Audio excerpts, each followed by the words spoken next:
Oh, no. Good morning, everybody. I am calling this May 9th, 2025 special meeting of the Mancos RE6 School Board to order.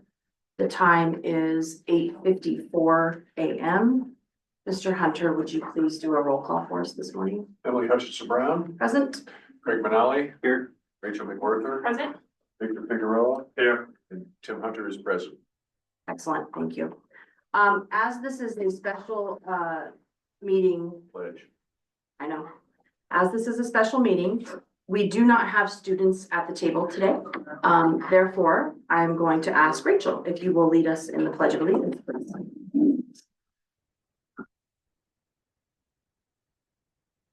To the flag of the United States of America and to the republic for which it stands, one nation, under God, indivisible, with liberty and justice for all. Thank you all. So this is a special session held for the most part for the entire day today in regard to the open position of superintendent of schools. We will be soon conducting a board training to be led by Dr. Christy Center of McPherson Jacobson, which is the executive recruitment and development search firm that the district has engaged to help us through this process with fidelity and essentially a process or a sideline to walk us through it without us doing it ourselves. So Dr. Center will be in shortly. She will conduct that training. And we will, throughout the day, kind of flow in and out. There are going to be a couple of times that we go offline. Those offline breaks will be just breaks for all of us to be able to get up, walk around, do what we need to do. So we'll do our interview training. We will have a break. We will come back into our first interview and conduct one interview. Then we will go to lunch, which will be almost an hour, about 50 minutes. We will come back from lunch after being offline, and we will go into our second interview. Say what times do people know? No, because I think they might sway a little bit. The second interview, right after that second interview, there's a possibility, depending on how people are feeling, we may take a 5 to 10 minute break because it is a lot of sitting. And then we will go into our stakeholder groups, which we have 2 separate groups that will report back to us their feedback. And so we will hear those individually. We anticipate being able to then, as a board, convene to executive session approximately 3 p.m. this afternoon. That executive session will be held in this room. And then we will come back online after executive session to be able to hopefully name our final candidate choice and report back on the next steps and process. So it's a whole full day. For everyone that's been here, I appreciate your patience and following along. I am going to also, before Dr. Center gets in, ask, I'm going to pass around for everyone affidavits, which are to be signed prior to going into executive session. These affidavits actually are good for our term, if you will. We just have not, it's been a while since we've done this, so I'm going to ask everyone to sign these today. And these affidavits affirm our responsibilities and parameters as we go into executive session later in the day. So, any questions and please don't hesitate to say, hey, I need to go this, that, or the other. And we're also not precluded from getting up and going to the bathroom if we need to or anything like that. But if there's any questions or comments or concerns or anything like that, please let me know. We also are all the way at the end of the hall, and all of the refreshments are at the very other end of the hall. So I think we're just going to wait for Dr. Center.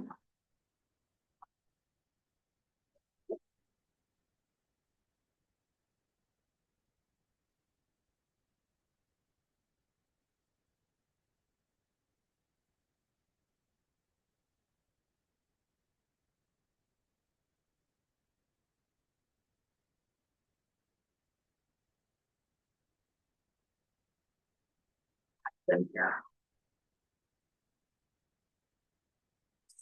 Table today, I love it. Basically just on the front page. Yeah, you, so you, Name on signature at the top, bottom, yeah. print at the top, correct? And that's it, and then That's we'll it. have, Mhm. somebody else will notarize these. Mhm. They don't have to, we don't have to notarize them. Okay. It's just date them, you're fine. There you are. We are ready whenever you are. Awesome. So both the candidates are in their stakeholder groups now, so we are set to go. So what we're going to do is just the debrief of the board training. I'll also go over what the stakeholder training was this morning and just some processes and procedures. So on the front of your questions, you guys all have this document, which is also what I shared with you a couple of weeks ago. So we're just going to go through that. I'm not going to read it. We'll just kind of highlight each of the bullet points. So generally, the board president is the one that starts the first round of questions.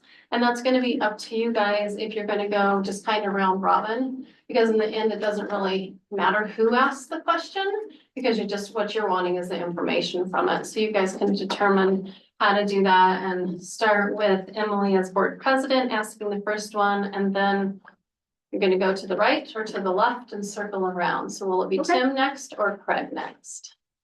Well, why don't I go right on one and left on the other, just to think, okay? So generally this candidate, whoever asks the question to all candidates. Oh, Does that make sense? okay, so then, you guys, here, just go. Okay, so Tim, the second, okay.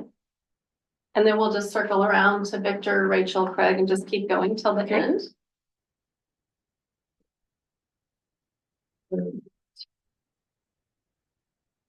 Right, so you'll all have the opportunity to ask the questions like we just talked about. So when you ask your questions, really try and engage with the candidate, make eye contact, really listen to them. As you have your document in front of you and take notes on it, those notes, as I told the other stakeholder groups, I do have to collect those all at the end and do it, but that will be your reference, your notes that you have.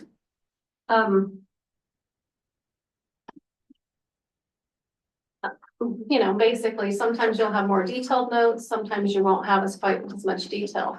It's up to you guys to decide if you want to do follow-up questions right there. If you want more detail on a question and you don't feel like you got enough detail and you want to ask a follow-up question specifically to that question right then and there, you can do that at that time, or you can wait till the end and say, when you're done with all the questions, that you get a little information to all the questions is better than no information on 3 of the 4 questions. So you want to really monitor your time and make sure that you can ask them all the questions and don't keep asking too many follow-up detailed questions. So just be kind of cautious of that. But you are welcome to do that at that time, or if you want to hold it, that's up to you guys to decide. If you'd rather ask a follow-up question right then and there with a question, or if you'd rather wait till the end. I would prefer personally that we do it right then, because there's a lot of questions, there's a lot of information, and I'll forget. Yeah, you'd have to write notes like follow-up questions. So is that good with the team to do a follow-up question right then and there Sure. that pertains? Okay. So the beginning of the interview, they will have a copy here, and I have this copy here for them. So when they're interviewing with you, they will have an hour and a half. I will bring the candidate down, and then when an hour and a half is up, I will do it. A lot of times, they really appreciate if they get a 5-minute warning, because they're looking this way. There is no clock this way. You guys have the clock for you. But if somebody could give them that, when a 5-minute warning is really a courteous thing to do, so they don't have to be looking at a watch or a phone or behind them. So 5-minute warning. And you're talking about before the entire session Thing is done, yeah. Can you help us with that, Rachel? Can you watch the clock? Perfect. It'd be great if one person knows. Otherwise, it's like, who's doing? Thank you. Okay. Any questions you guys have about your interview part? So in the past couple times we've done this, not this board, but what I've been involved with, we've basically done a scoring process on each question, see how we rated each question, like on a 1 to 5, and then did an averaging comparison that way. So we had some kind of Rubric. baseline rubric to do this. And that's not in this. That's not on the questions, no, didn't know you wanted that, but you guys can easily do I was that. gonna say, can we do that on Yeah, our you can own do to it the on left your of own. each question? Yep. Yeah, I mean, is that something you guys, I'm okay with doing that. because I think that gives us a better way to compare our notes with each other. So do we wanna do 1 to 5? Yeah. The one to one to five. five. Highest, highest answer was a 5. If and they answered lowest- everything the way you thought was a great answer, it's a 5, and if you think they evaded the question or didn't answer as a 1. I think that's a good idea. So each individual candidate, Yeah. each question, each question. And then that candidate, would not be- a comparison, we just can a do a question. tally of Yep. our I love that. numbers Yep. and then look at each other and say, hey, I gave them out of 14 questions, I only gave them a 30. Right, And Got it. and then we go through the different questions, then that way we can have a conversation when we go into executive session about why we thought. Mhm. The numbers. it also helps us clarify which question we felt was a really well answered question versus one that we didn't get as much as we wanted. So I actually That's totally agree good. completely. I think the ranking will help us individually and it will, because we will remember, right? Yeah, And then it helps us as a group as a whole. So to the left of each question, let's just agree that we'll rank each one 1 through 5. and are you doing only whole numbers or are you doing 0.5s? Only whole numbers. I think only whole numbers. Only whole I'm numbers. just getting all the clarity out there Yeah, right now yeah, because 'cause those are it important gets- details Then we start getting confusion going. Yes, you do. Right. of what your 2.5. All numbers. That sounds good. So we'll do whole numbers to the left, 5 being the highest, 1 being the lowest. Mhm. And a great point, Tim, they are great conversations because Rachel might give it a 2 and you might give it a 5. So to really talk about Right, what that's those why we can answers compare were, and yeah, contrast why you thought it was a 2 and I thought, Yep. Going through different, it's a in our good final point, yes. discussions. Excellent idea. Okay, other questions?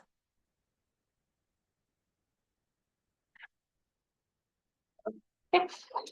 So the stakeholder groups, everybody is here from the stakeholder groups. We did have 3 end up not being able to join us today. So we did do a slight arrangement of the groups to make sure the group stayed even.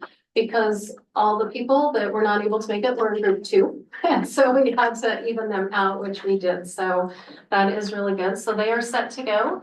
Their interviews are an hour. And so they'll start, they have a group leader who will be the one making the presentation to the board at 2:35 and 2:45.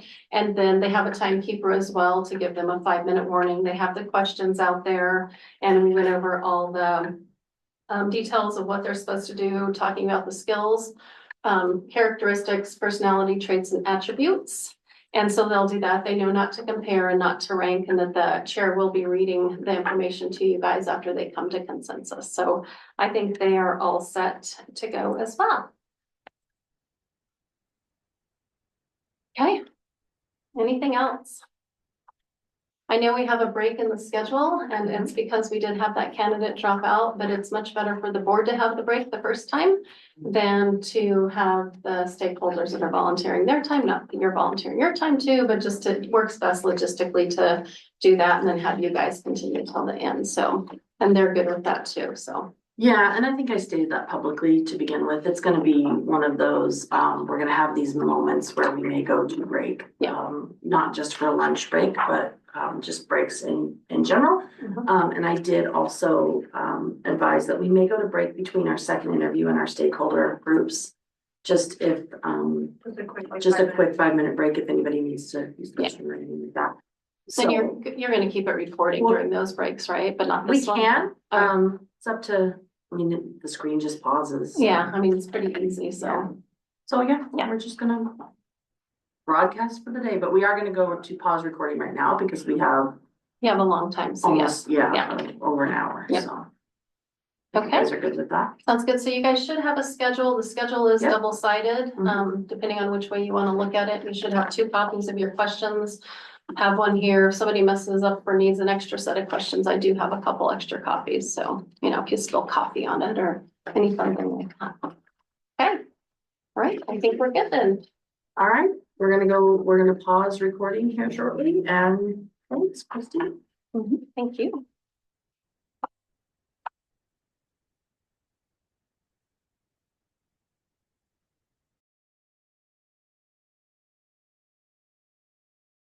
All of the I'm gonna reconvene the meeting at 10:41 with all board members present. As we have, parties into the room, Mr. Hunter, will you help me out with this Make a agenda? motion, we approve the agenda today. Do you have a second? Any discussion?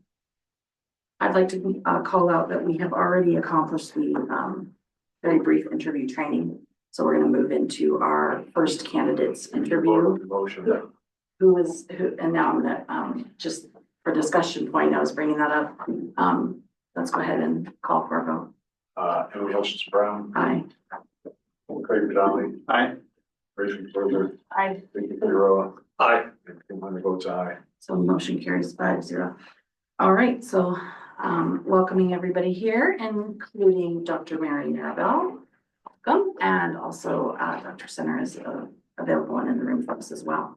And so with that, we are going to move into our very first, candidate interview of the day. First and foremost, thank you for giving us your time, Dr. Maribel, and being present. It's not just this time with the board. You're essentially here for the majority of the day, interviewing with 3 different groups. And so we really do value and appreciate the fact that you're spending your entire day with us today. well, thank you. We brought snacks. All right. So with that, I think we are going to just roll right in, since we have a limited amount of time and we want to get the most out of this. And I'll start with our first question, and then we're going to just kind of go around the room. So we have obviously reviewed all of your application materials and we've seen your video responses. We have heard from our search consultant, and we'd like you to tell us something about your background that might not have been evident in your files, but why you would want to be the superintendent in the Memphis RE6 school district. I think probably the biggest reason I would want to be superintendent at Memphis is because I am a lifelong learner and I love helping people help themselves. I think those are kind of some soft skills that really don't show up in a resume. The Memphis school community is very giving. The teachers here work very hard, and I want to be a part of that. I think from my experiences, I could share some of my skills and experiences over my 38 years as an instructor and administrator, to really pull us together as one community within our school system. I've been in situations where there's been 3 little separate schools in the same campus, and it's mirrors a lot like Mancus's. And I think I have some key experiences with that to really help us pull together and work as one unit. So when the superintendent position came about, those things kind of kept pinging at me. I felt like I could help. So that's why I put my name in. And that is the background piece that you wanted to share, that you've experienced that particular bringing together Yes. in your background, in your history. Yep. Do you care to name like what time frame that was at and what maybe what position you were serving in at the time? Were you teaching, I'm gonna assume, at the time that? I was a mixture of teaching and coach and instructional coach. Okay. We had it's almost just like this.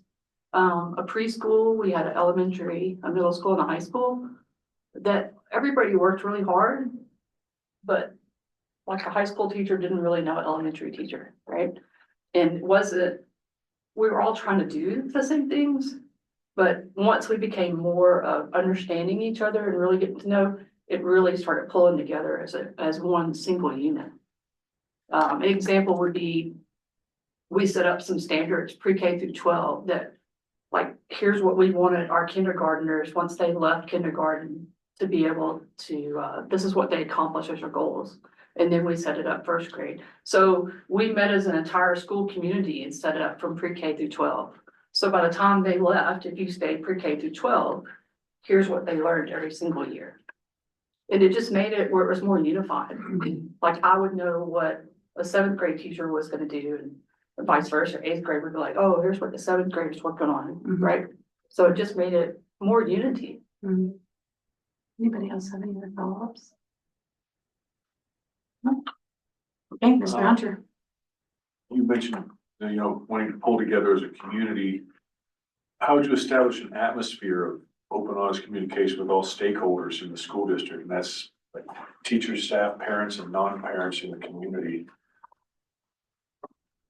To establish an open and honest communication, I think you have to walk the talk. Communication, if it's consistent and everyone's aware of what your goals are and how you're trying to attain those, I think it's very important for inside stakeholders and outside stakeholders. To establish that atmosphere, as a school community, we would have to really get together and say, what are our goals and how we're going to communicate how we're meeting those goals, whether it's within our own community or the physical outside community. So consistent communication for people that may not be in the school day to day. What are they doing over there, kind of thing, you know what I mean? And through communication, you can establish some of that. Can you elaborate on what kind of communications you mean?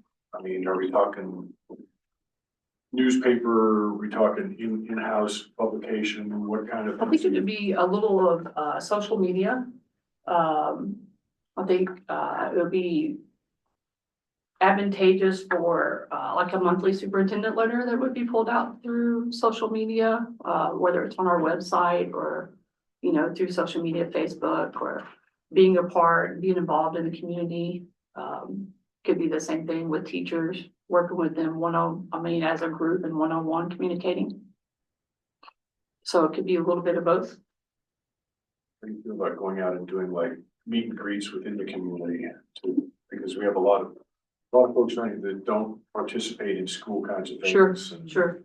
I think being involved, like you're saying, meet and greet, introduce, who I am and what we're about and what we're trying to establish. Like chambers of commerce or like the previous superintendent with Make Us United, right? Community efforts like that.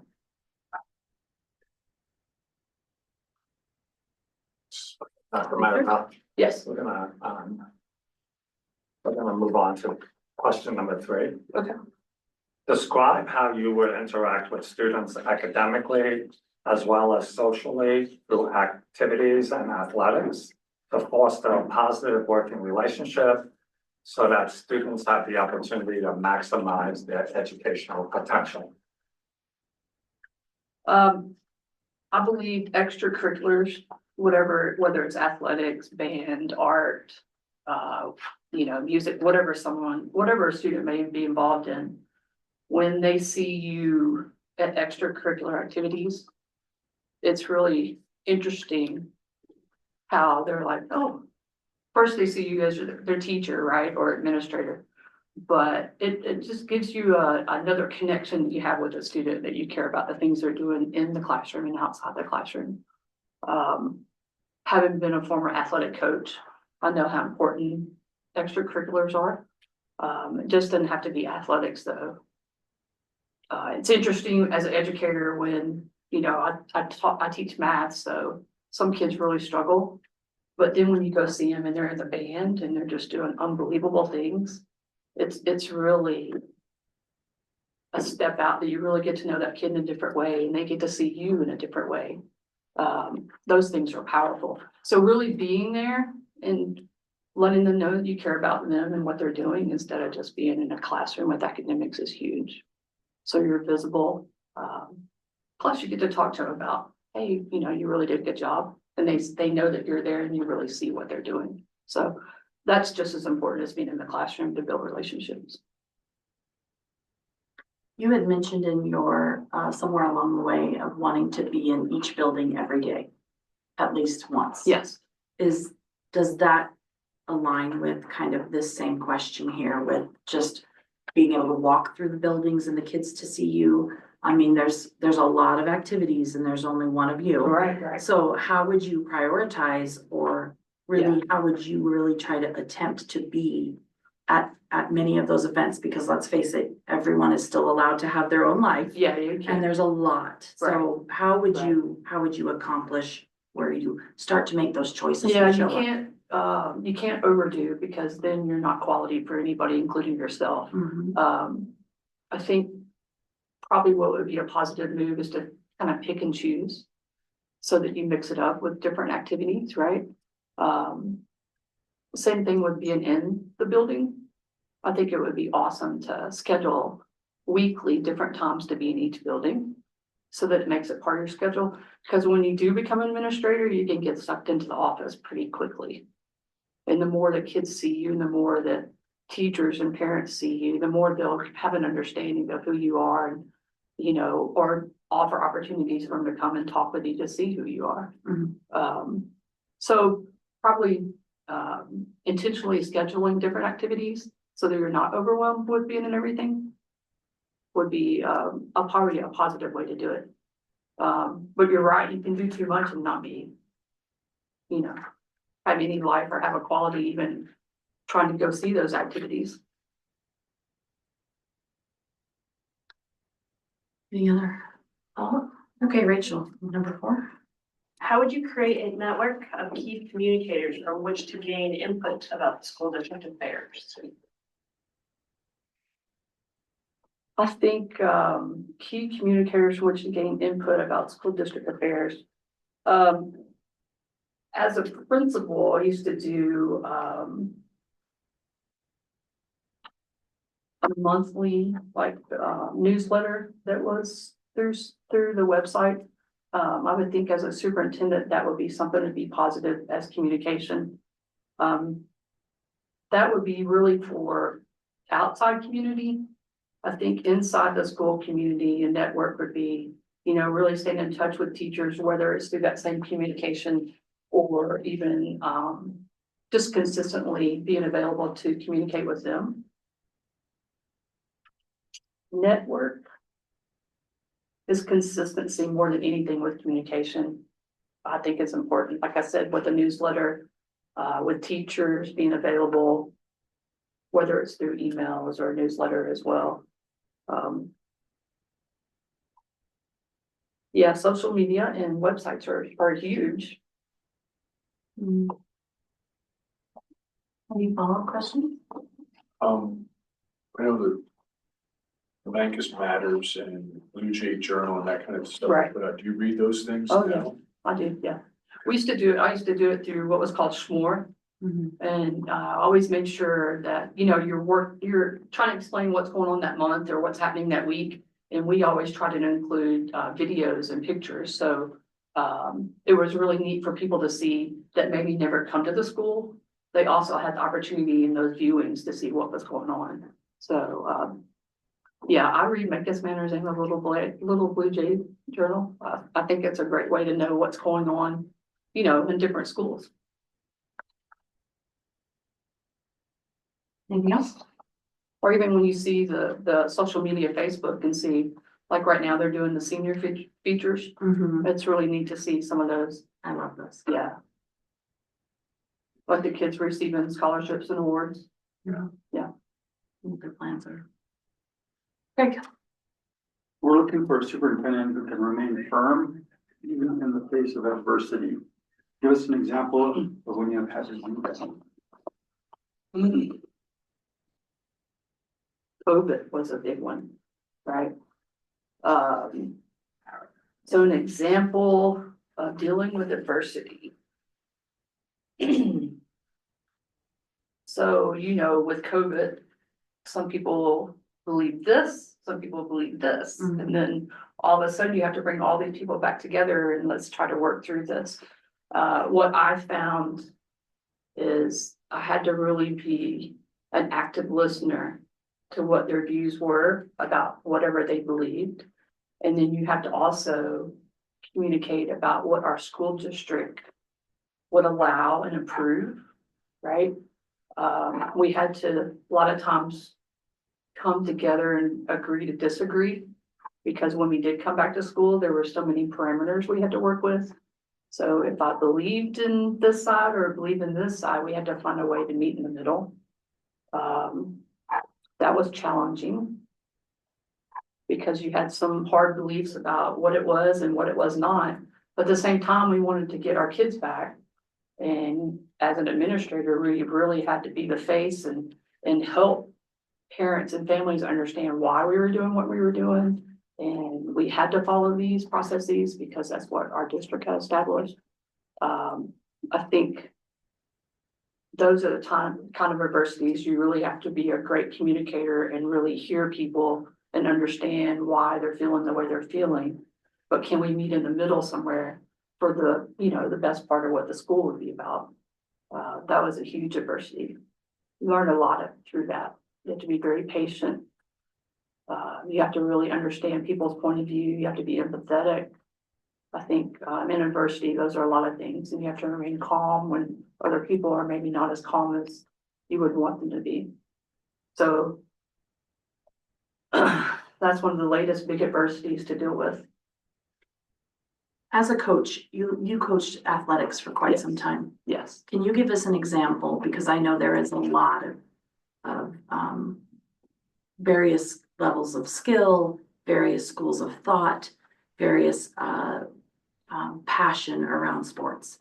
Give us an example of some type of an adversity situation in your coaching past where you had to deal with something that was touchy or sticky, and really spoke to adversity, because I'm sure there were plenty. There in that were. role. I'll use a softball example. I had a young lady that was a very good pitcher. And her father had coached her growing up. The hardest part was allowing me to be her coach instead of the father. So first to try to work with the athlete to get an understanding of what we needed for our team. And then I quickly realized that anything that she was dealing with really was coming from her father. So second major step we had to do was all three of us meet. And I appreciated what he had done for his daughter and what he was trying to do. But I also had to let him know that he had created a triangle where his daughter was caught between me and him. And I appreciated what he did, but I had to also worry about the team and how it was affecting our team, because he was coaching her from the stands while I was trying to coach her in the field. It was a pretty tough situation. Wasn't perfect. We tried to work it out. Some days were better than others. But the biggest thing is I had to really work with them to understand this is a team. And she has to fit within our team for us to be effective as a team. And when he was trying to pull her away, he's pulling away from the team. Really the person that hurt the most was the daughter. So we had to really battle back and forth to try to work it out where you didn't hurt the kid and the kid was able to be a part of the team, because it put her in a very tough situation with her teammates too. So that was a big one. Did you feel that you were able to establish that outcome in a more positive way towards the end of that process? Like, were you in a better place at the end of the season than you were at the beginning of the season, or was it a constant? It was constant. It was constant. Yeah.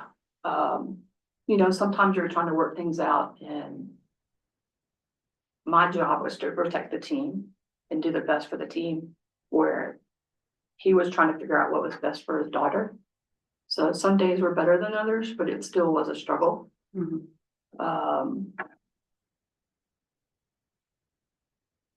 She ended up doing okay though. She went and played 4 years in college, so. But you know, sometimes that goes with you too, so that followed her wherever she went. Right. But that was a big one. So going back to the time during COVID, what was your role? I was principal. Your principal? Okay. Any other follow-up questions? Okay. Based on what you've learned about our district, and you have a pretty intimate knowledge of our district as a current teacher, what personal strengths can you bring to our schools and our community to help us improve from where we're at now? What do you see as our biggest challenge going forward? So what can you bring to our schools and our community to help us improve? And what do you see as our biggest challenge going forward? From a teacher's perspective, From what you've learned about our district to date, what you know about us, from what you've learned about us to date, what personal strengths okay. can you bring to this district as a whole to help us improve? And then what do you see as the biggest challenge going forward? To help us improve, I think,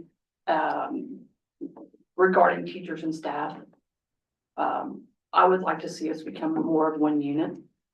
I would like to see us working on a common thread goal all the way through pre-K through 12. My experiences, I've had various experiences working in that kind of situation. I appreciate the fact over the last several years, there's been more of an emphasis over academic rigor.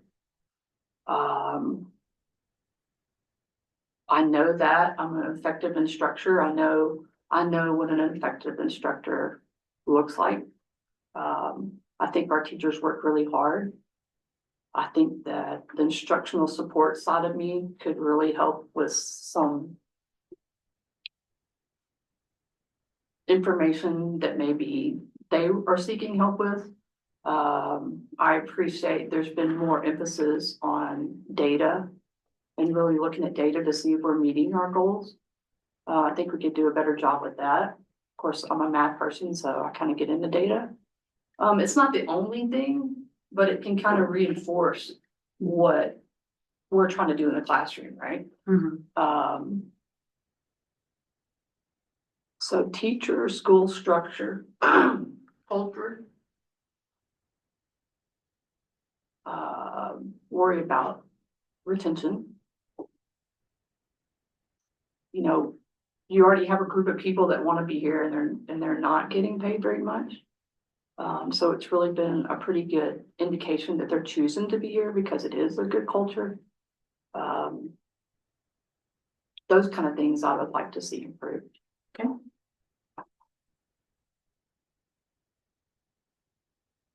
So it sounds to me like some of the improvements were also the challenges and they kind of cross back. Right. Any follow-up questions to that specifically?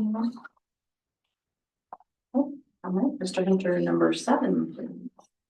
Being an instructional leader in the district, how will you balance maintaining positive relationships with staff while increasing our levels of achievement? Because achievement's a big issue. Yeah. So I think the way that you create and maintain positive relationships with staff, I believe in trust to promote growth. And the way, you know, trust is hard to earn and it's easy to break. But I think if people see you walking the walk, they'll begin to trust what you say and do when they see what you're doing. Being active and being a part of everyday school environment for teachers to see that you're really in the schools will help establish a lot of trust. I think if I could push teachers just to improve a little bit, like, wouldn't it be awesome? We were talking about this in the other meeting. If everybody made a commitment, if we do things together as one unit, then you can see culture change. If everybody made a commitment just to improve a little bit, like say, hey, we want to improve 1% of everything we're doing. And if I can get teachers to do that and kids see that they're trying to improve, then we're going to be pushing kids for better achievement.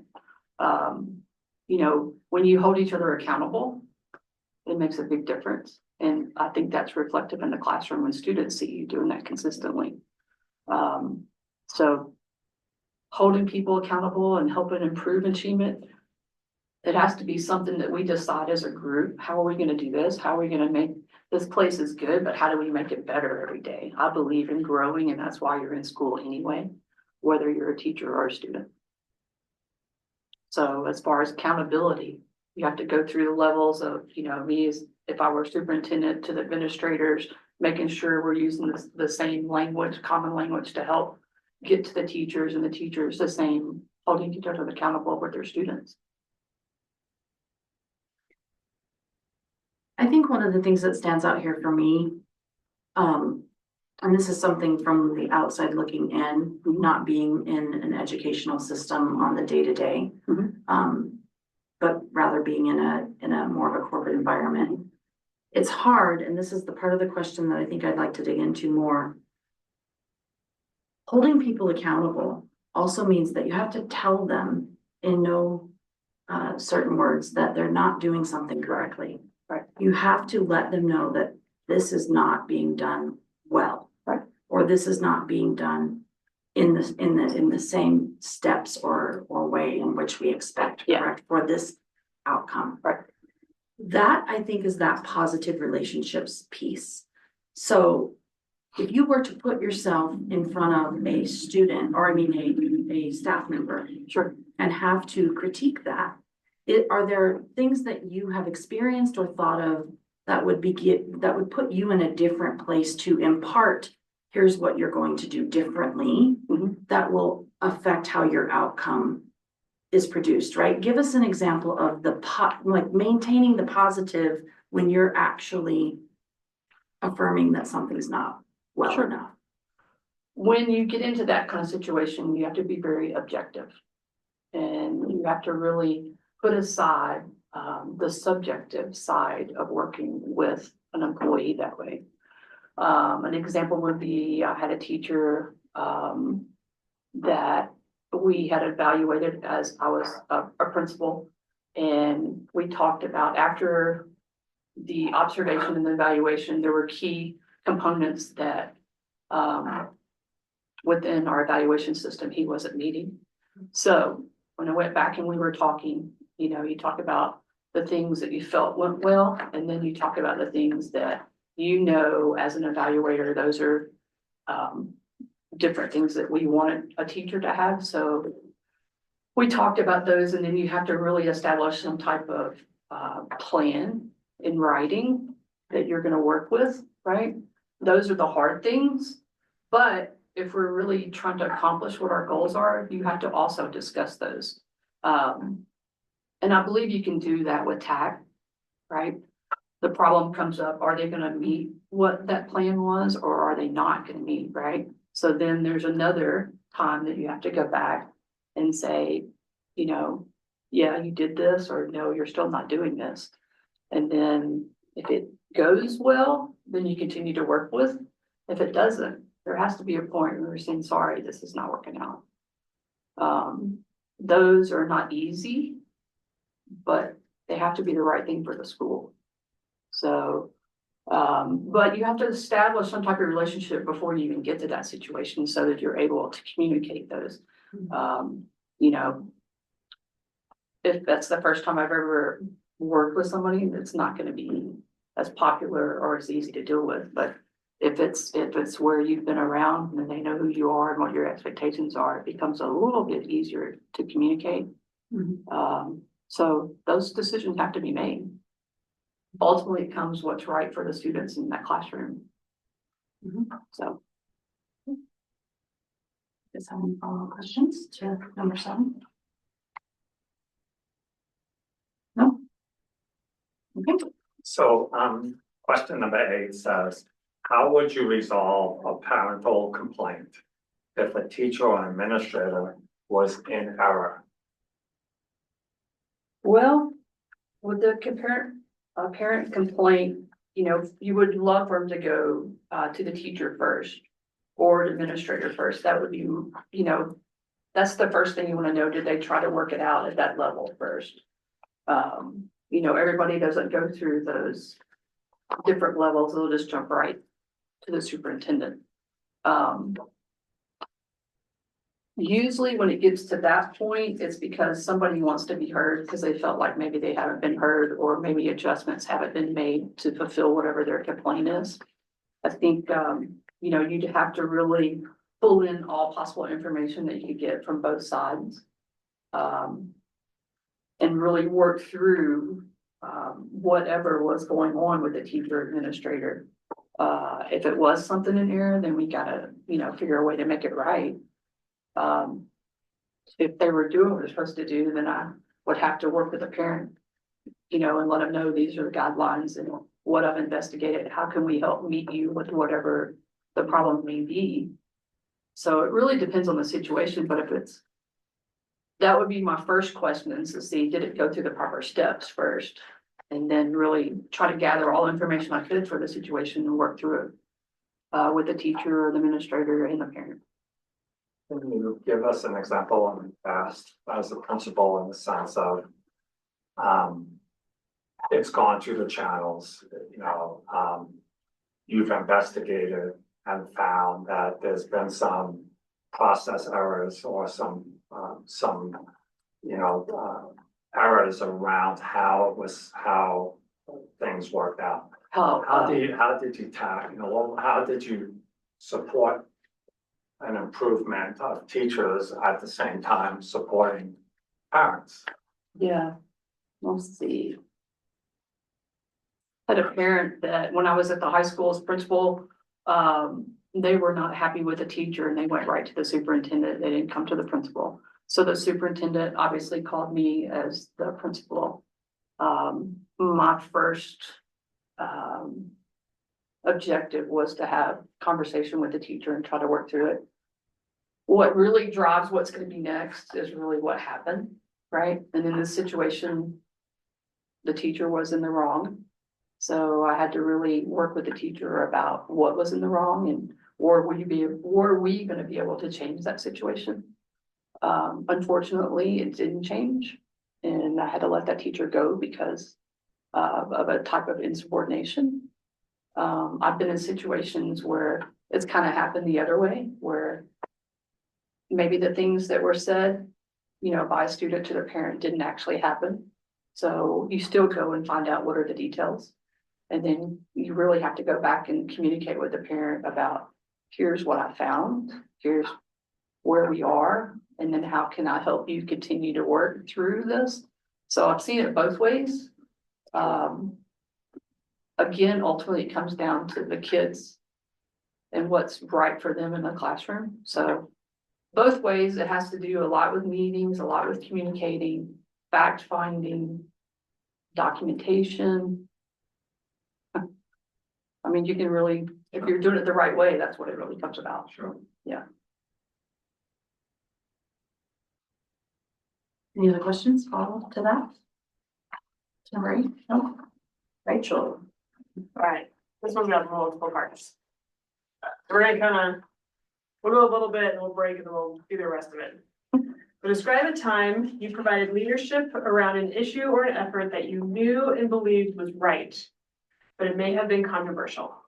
We'll start with that one.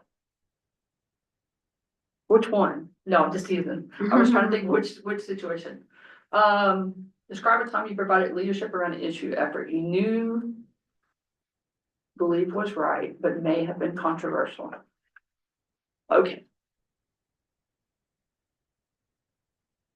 We had an athletic event and the only flag that was supposed to be flown was the United States of America flag. We had a situation that was kind of an emotional situation that a particular athlete wanted to carry a particular flag out. And they were told, you can't do that because it didn't represent all of us.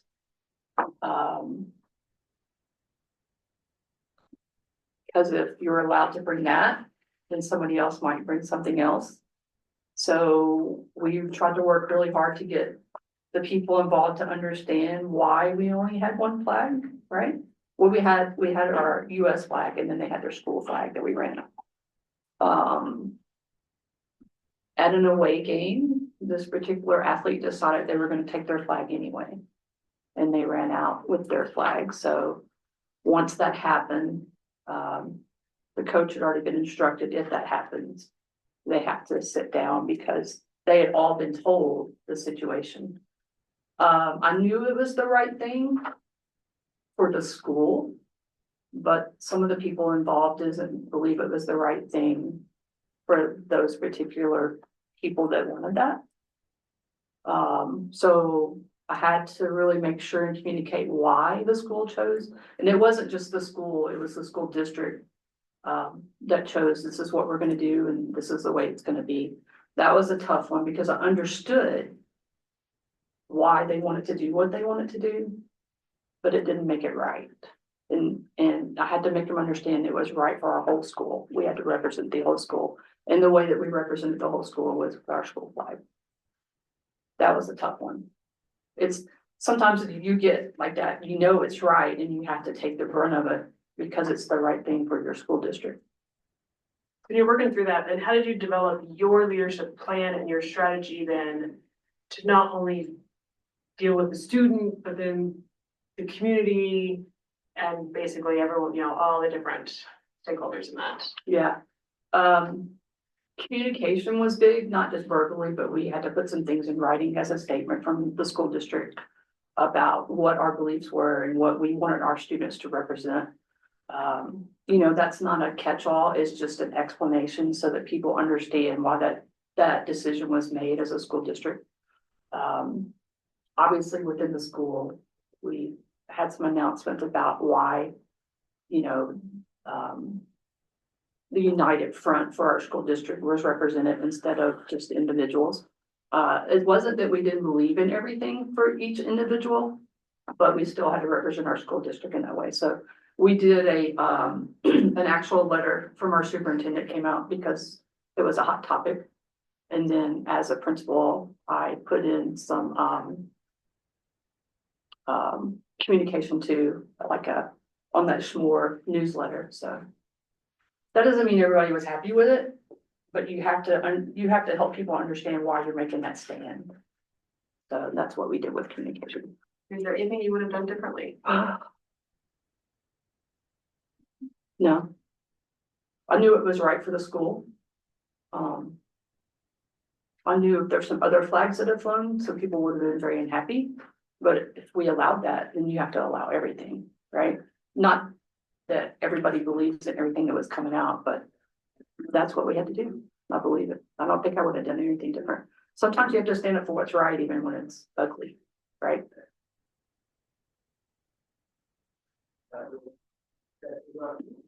Any follow-up questions? No? Okay, great. Number two. What do you foresee as the 2 or 3 major issues facing public education in the next 5 years? What will you do to prepare our district to deal with these issues? 2 to 3 major issues facing public education. There's kind of a decline in enrollment in public education. It seems like it's become gradual, but it's more and more.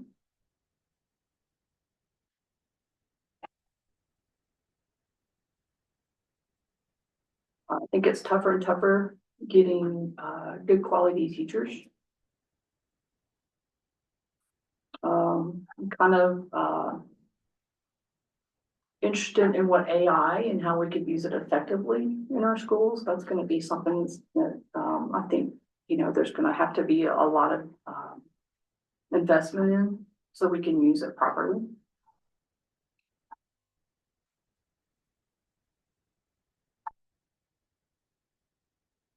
I think money is always going to be a factor.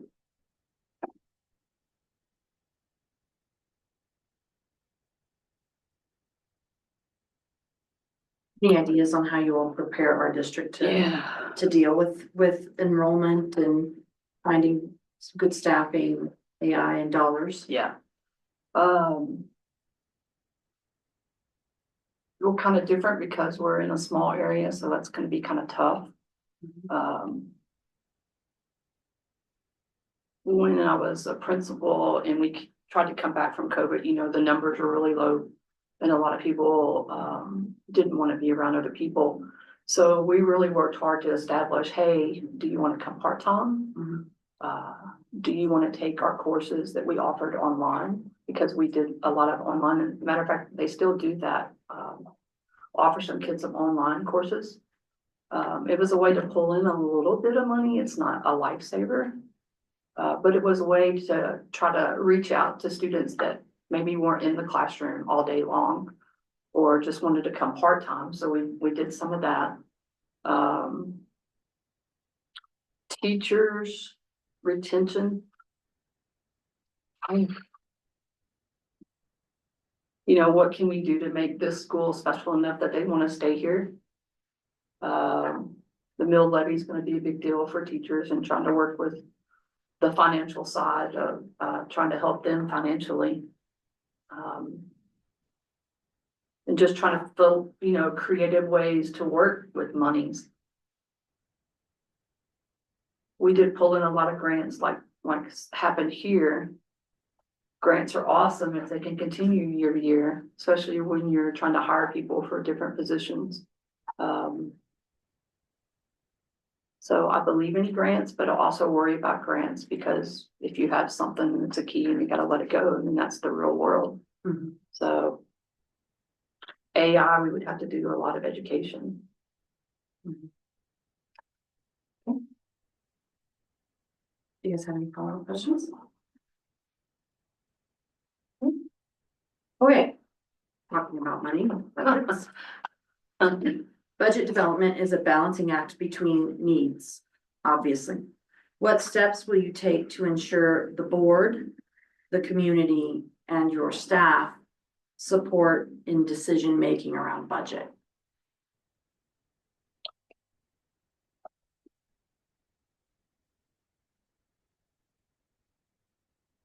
Think just listening to a meeting we were in the other day, educating staff about budget is huge. When you're in a teacher's position, you don't really understand everything about a school budget. And it was interesting to hear some of the questions that the teachers actually asked, right? Which was legit. So I was like, that makes a lot of sense. They have, not that they're not capable, but they have no idea, right? So when we were talking about those kind of things, it was like, okay, I want to make sure they understand why some decisions are being made.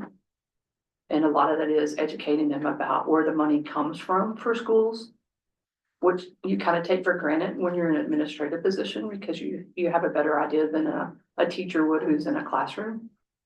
So it would be awesome to share just some basics so they have an understanding of why you're doing what you're doing. I think if you get ahead of that, then sometimes some of the decisions that have to be made that are hard, they may have a better understanding of why you're doing what you're doing with monies.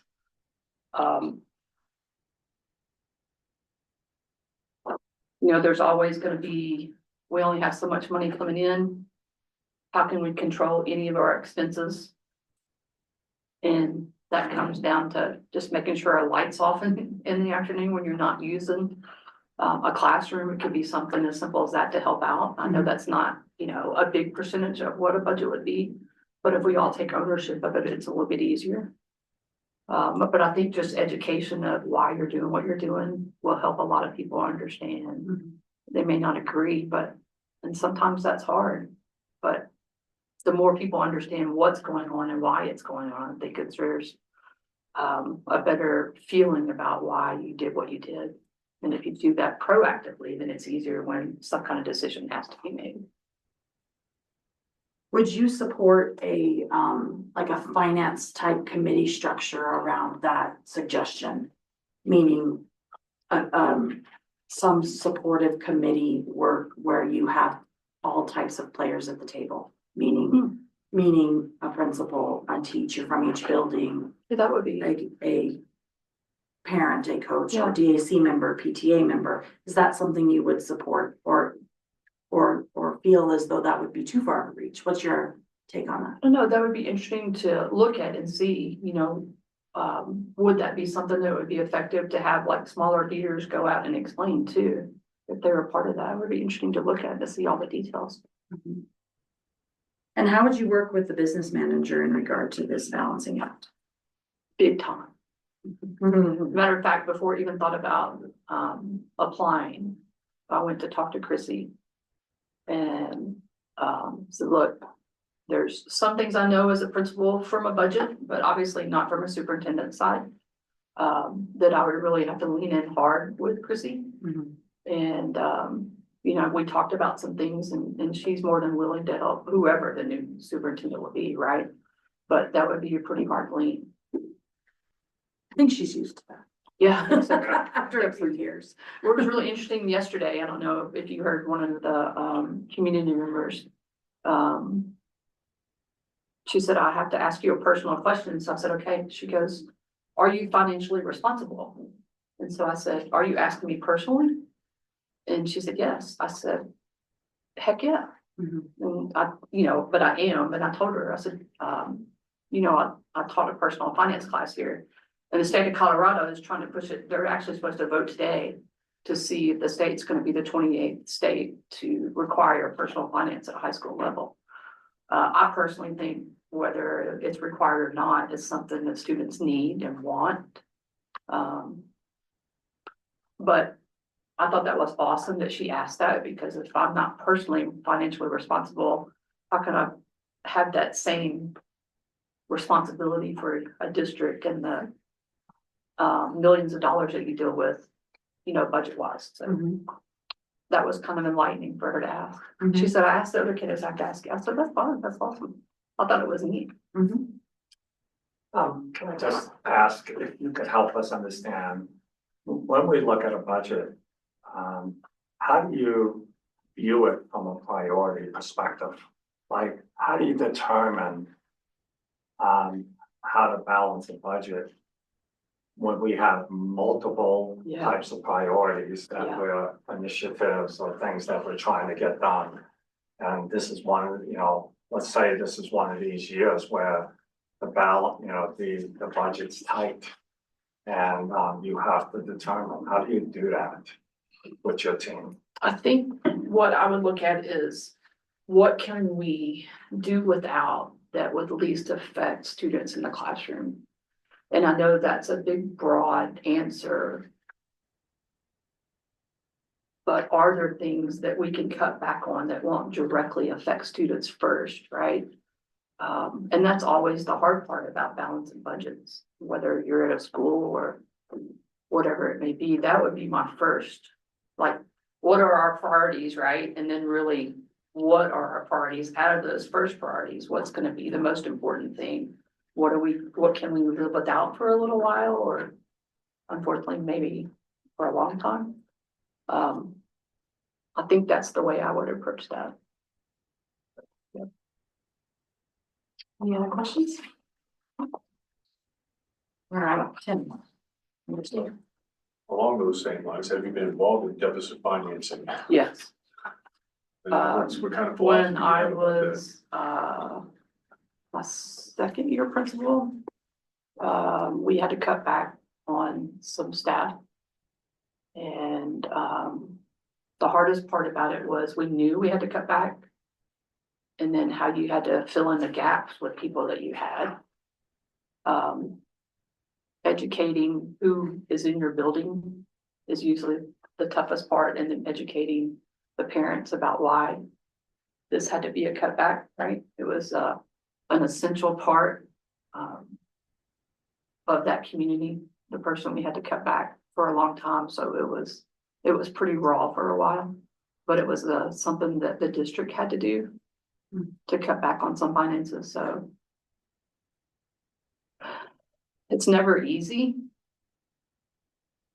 but it was something they had to do at the time. Now, from what I understand, they were able to work it back in financially, but for a couple of years, they had to make some serious cutbacks. I think more along the lines of this question is, and I'll just use a current example with our school. We have to put a lot of money into our track and field facility. Yeah. Which, and it's not exactly deficit spending, but it's definitely not a priority spending. But I think this is talking about the philosophy of whether you're willing to take those kind of steps that are going to impinge on other programs and other projects, and how you would prioritize that kind of when it's almost inevitable we have to deficit spend. Yeah. Not just doing a cutback here or there, cutting somebody out and feeling bad about it, which is, I've recognized that, but when there do come times when you have to use your line of credit. Yeah, yeah. Think, if you have to do that, then you have to make a plan, or how are we gonna continually work back to get out of that line of credit, right? maybe like a plan B, okay, if we have to go do what we did and get in a deficit, how are we gonna make that right over the next several years? And I think you would probably have to figure out, can we lean off of something else that would be a priority that's gonna go over to the track in the field, right? Maybe figure a way to try to get it back over the next several years after you have to do it. You know, you have to realize, is that a necessity too? And, you know, some people are gonna believe it is, and some people are gonna believe it's not.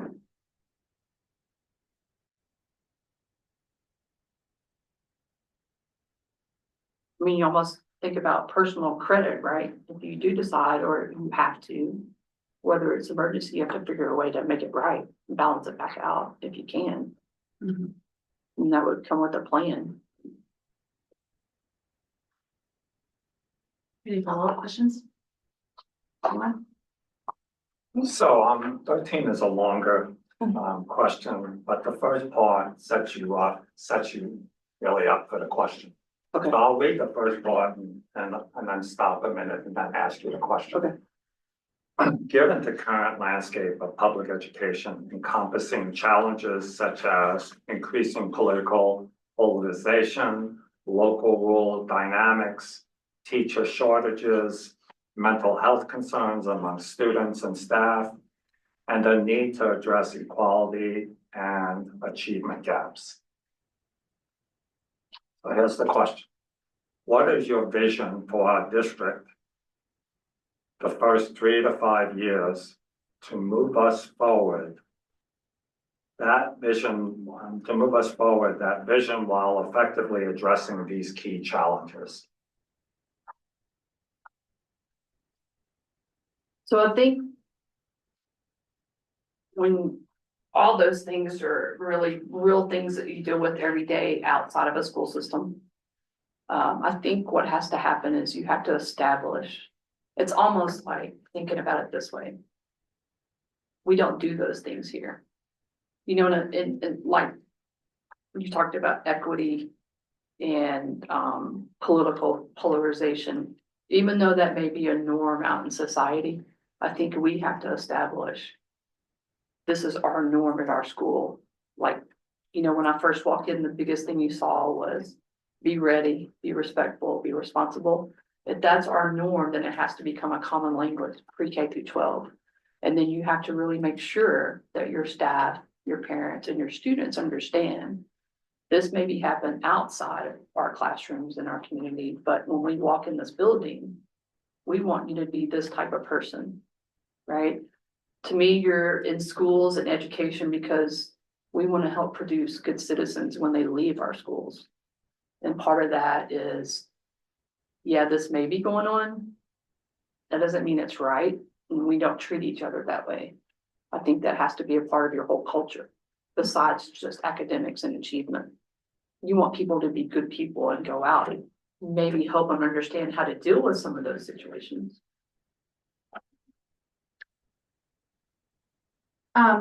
I think one of the things that stood out for me with this very long question, and so I'm gonna circle back around. Okay. Is that during the, and I'm just gonna give you a little background. During the course of my deeper involvement with the school district, the strategic plan has risen in its priority, not just in front of the board, but in front of staff and others throughout the district to really start to grasp and understand what that innovative plan, what that strategic plan and the innovation behind that strategic plan is trying to accomplish. What are our strategies for results, right? Mm-hmm. And so many of those things that were in the first part of the question, like politics, rural dynamics, teacher shortages, mental health, all of these very, very large concerns that have been bubbling up to the top. We look at that strat plan every single year as a full board with our administration. Right. And every year in the last 4 years, we've made changes to that strategic plan to align it, or maybe insert something, or maybe pull something out as those political and other ideals are really in front of us and they're becoming increasingly important. So I would like your perspective to answer this slightly differently, Okay. just in terms of that strategic plan. Have you read And are you really fully understanding and embracing of where we're at now? And is there something that you've seen in that strategic plan that you're like, you know, we could tweak this better. We could talk about this less. We could talk about this more. I know you don't have it in front of you, but is there anything that has like really stood out for you in terms of the strategy behind the district? And that really is strat plan. Can't think of anything that's popped out right off the top of my head. I have read through it several times, Mhm. and I appreciate the fact that how it was laid out with the strategies. I think just like you're saying, there's so many things that change from year to year. That is accepted in society, that's not accepted with us. Equity being one of them. I don't know how you can't be equitable when you have a diverse population. And we have a diverse population, whether it's in our town or in our classrooms. You know, that's something that I think it's gonna pop up more and more because it is popping up outside of schools. Mhm. I think that's something we really have to work on to make sure that we're figure a way to help understand others that maybe, you know, some people have never been open to. I think that's probably in the next few years gonna be more overt than it is right now in the way people treat each other, because outside they're telling us it's not okay. So when you're a parent or a student and you're hearing that, okay, that's okay in society, how do you bring it back in the classroom? And you gotta live with other people that are not like you, I think. That's something that I think is gonna have to be a focus. Honestly, I can't remember strategically that was in the plan. Oh, it's part of it. Yeah, yeah. It's part I of. thought it was, Yeah, but I 40, can't remember exactly what was said. Well, I think that's part of the MTSS systems that we've Yeah, been really pulling Yeah, hard on. yes, And there are many things in that strat plan that, you know, PBL, MTSS, like there's every acronym you can imagine. Yeah, yeah. But they're all important. And, Sure. And, I think that's where that personal vision comes into play. right. Like whether you align with some of those visions as they stand now, and if there's anything that you would add or subtract to it. So it's challenging. Yeah.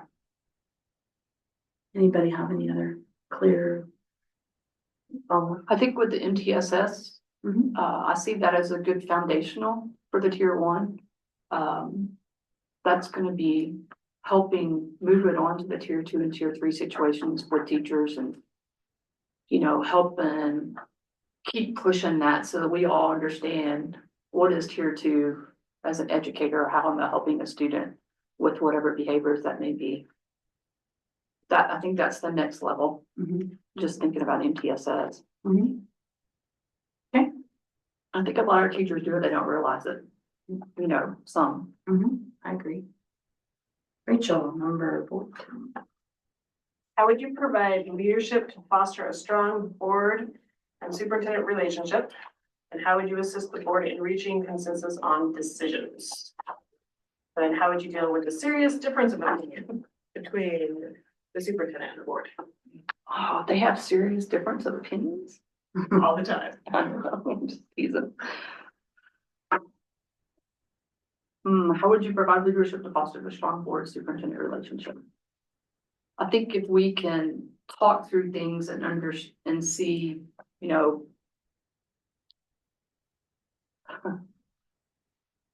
really trust each other to really focus on whatever it may be that we're disagreeing on. I think it still comes back to what's the right thing to do for the school system, whatever, you know, that difference may be. I think both sides or all of us would have to be willing to hear everybody's side. I don't know if side's the right word, but and try to work through it together. I think there has to be a big trust that we're all trying to accomplish the same thing. How would I assist the board in consensus on the decision? I would just coerce you to no. I think it comes back to what's right for the school and really, let's really get down to, is this okay for what we need to do with the school and just really talk through it. It takes work. Serious difference of opinion between the superintendent and the board. I still think just trying to work through it with communication and understanding, whatever our differences may be. Hearing both sides. You know, what you think would work, what you think would work, maybe see, okay, let's try this and see what we think would be best, right? Or maybe try what y'all's opinion was and see if we think that's what would be best. Just really get down and work through it. I've seen it. I mean, not behind the scenes when the superintendent's talking to the board, you know, like in work sessions or whatever it may be, but I've seen where there's been some differences with the board and the superintendent, and they really work together as a team for what was best. So those are tough, hard conversations, but ultimately y'all volunteered to make this school, you know, the best it can be. And I would think the superintendent would be doing the same thing. So we'd have to come together and determine something. Any follow-ups? Great. 15. How will you work with the Board of Education? And what do you believe are the most important characteristics of a positive and productive board superintendent working relationship? I think the most important characteristics is that we would be a team together working whatever the policies and procedures we need for the school district. Within a team, like we just talked about, you could have some differences. But even when you have differences on the team, you have to work together to come to a common consensus or a common goal. A positive and productive board and superintendent is where everybody's trying to do the best they can for whatever their school district is trying to accomplish. And I know that sounds very general, but proactive, working together, being involved. All those good team concepts.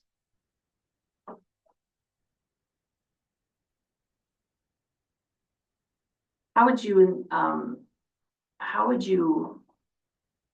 encourage the productive relationship? Like, do you have any idea of, I mean, what the public sees is one work session or two work sessions and one board meeting a month. But outside of that is a lot of other things that are happening all the time. Right. And that's probably why I try to reiterate how many hours this Board of Education puts in. Yeah.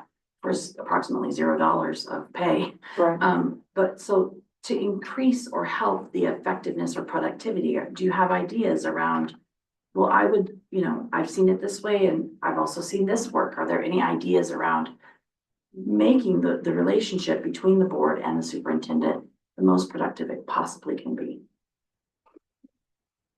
I think as a superintendent, I would want to bring as much information as I could for what was going on daily in the schools. What, you know, what I would see and try to help the board understand on a daily basis, whatever issues or strengths, whatever we're talking about. So you would have an understanding on a daily basis. I'll also understand what you're seeing about the public only sees like an hour or 2 hours or Right. 3 hours. Or if Tim cuts you off, they'll leave by 10 o'clock, right? It's a great timekeeper. Yeah.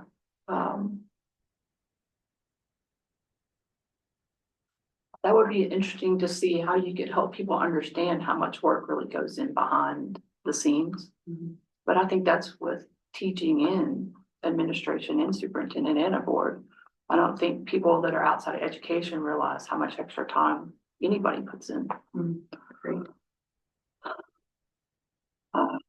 If we could figure a way to help educate people that are not involved in schools to realize, you know, the investment. I don't know that people are really concerned about the investment of time. They just see what they see, like you said, when it becomes public. So that's interesting to think about.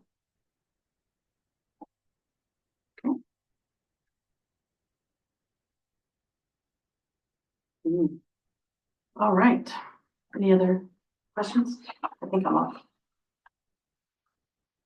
Discuss how you will handle overreach from members of your school board, individual members of your school board. How will you handle overreach? Uh.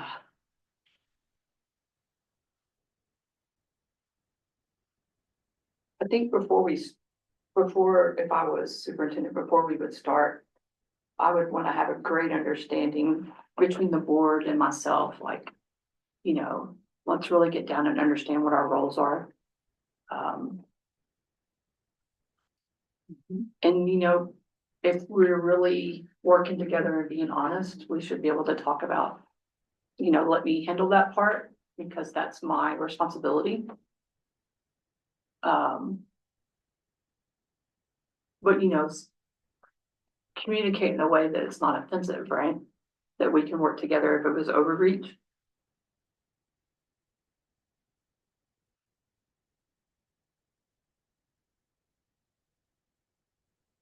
Anybody want clarification or any?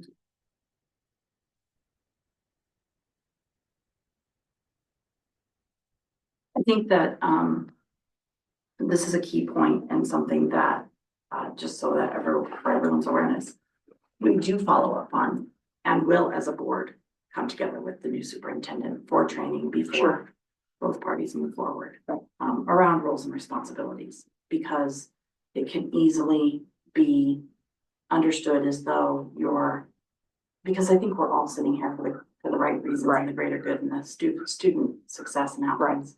And sometimes we get lost in where our roles might land. So there is training that is to be accomplished prior to moving past this year and into the next year. Yeah. And then you gotta realize I'm somebody that likes analytical, so I'm pretty like, oh, this is my role, right? You like those boundaries? Yeah. So you like, if I'm gonna say boundaries, I might as well just say policy. So if policies define that, then that would be something that you could effectively work through because you'd have that understanding through a policy. Am I hearing you correctly? Yeah. Okay. So policy driven.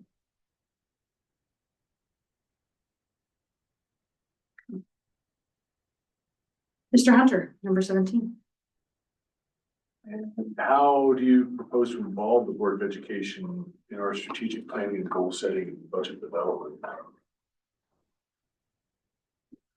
That almost comes back to what you were asking a little while ago about the strategic plan that y'all have established. You know, it would depend on what kind of changes we were going through as a school and societal. I think there's some goals, academics that we would all like to see be stronger. Involving the Board of Education would be, you know, detailed discussions, back with data that we could help say, here's where we are, here's where we want to go. How do we want to get there? Would be involvement with discussing with y'all, what we feel as a school district we need to continue to work through.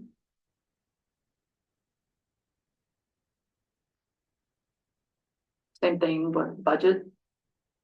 A lot of exposure, understanding where we are, what we need to do and where we need to go.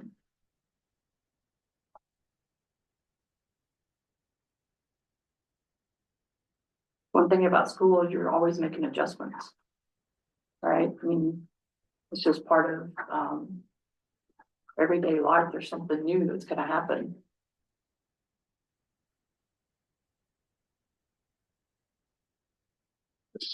One of my questions along those lines is,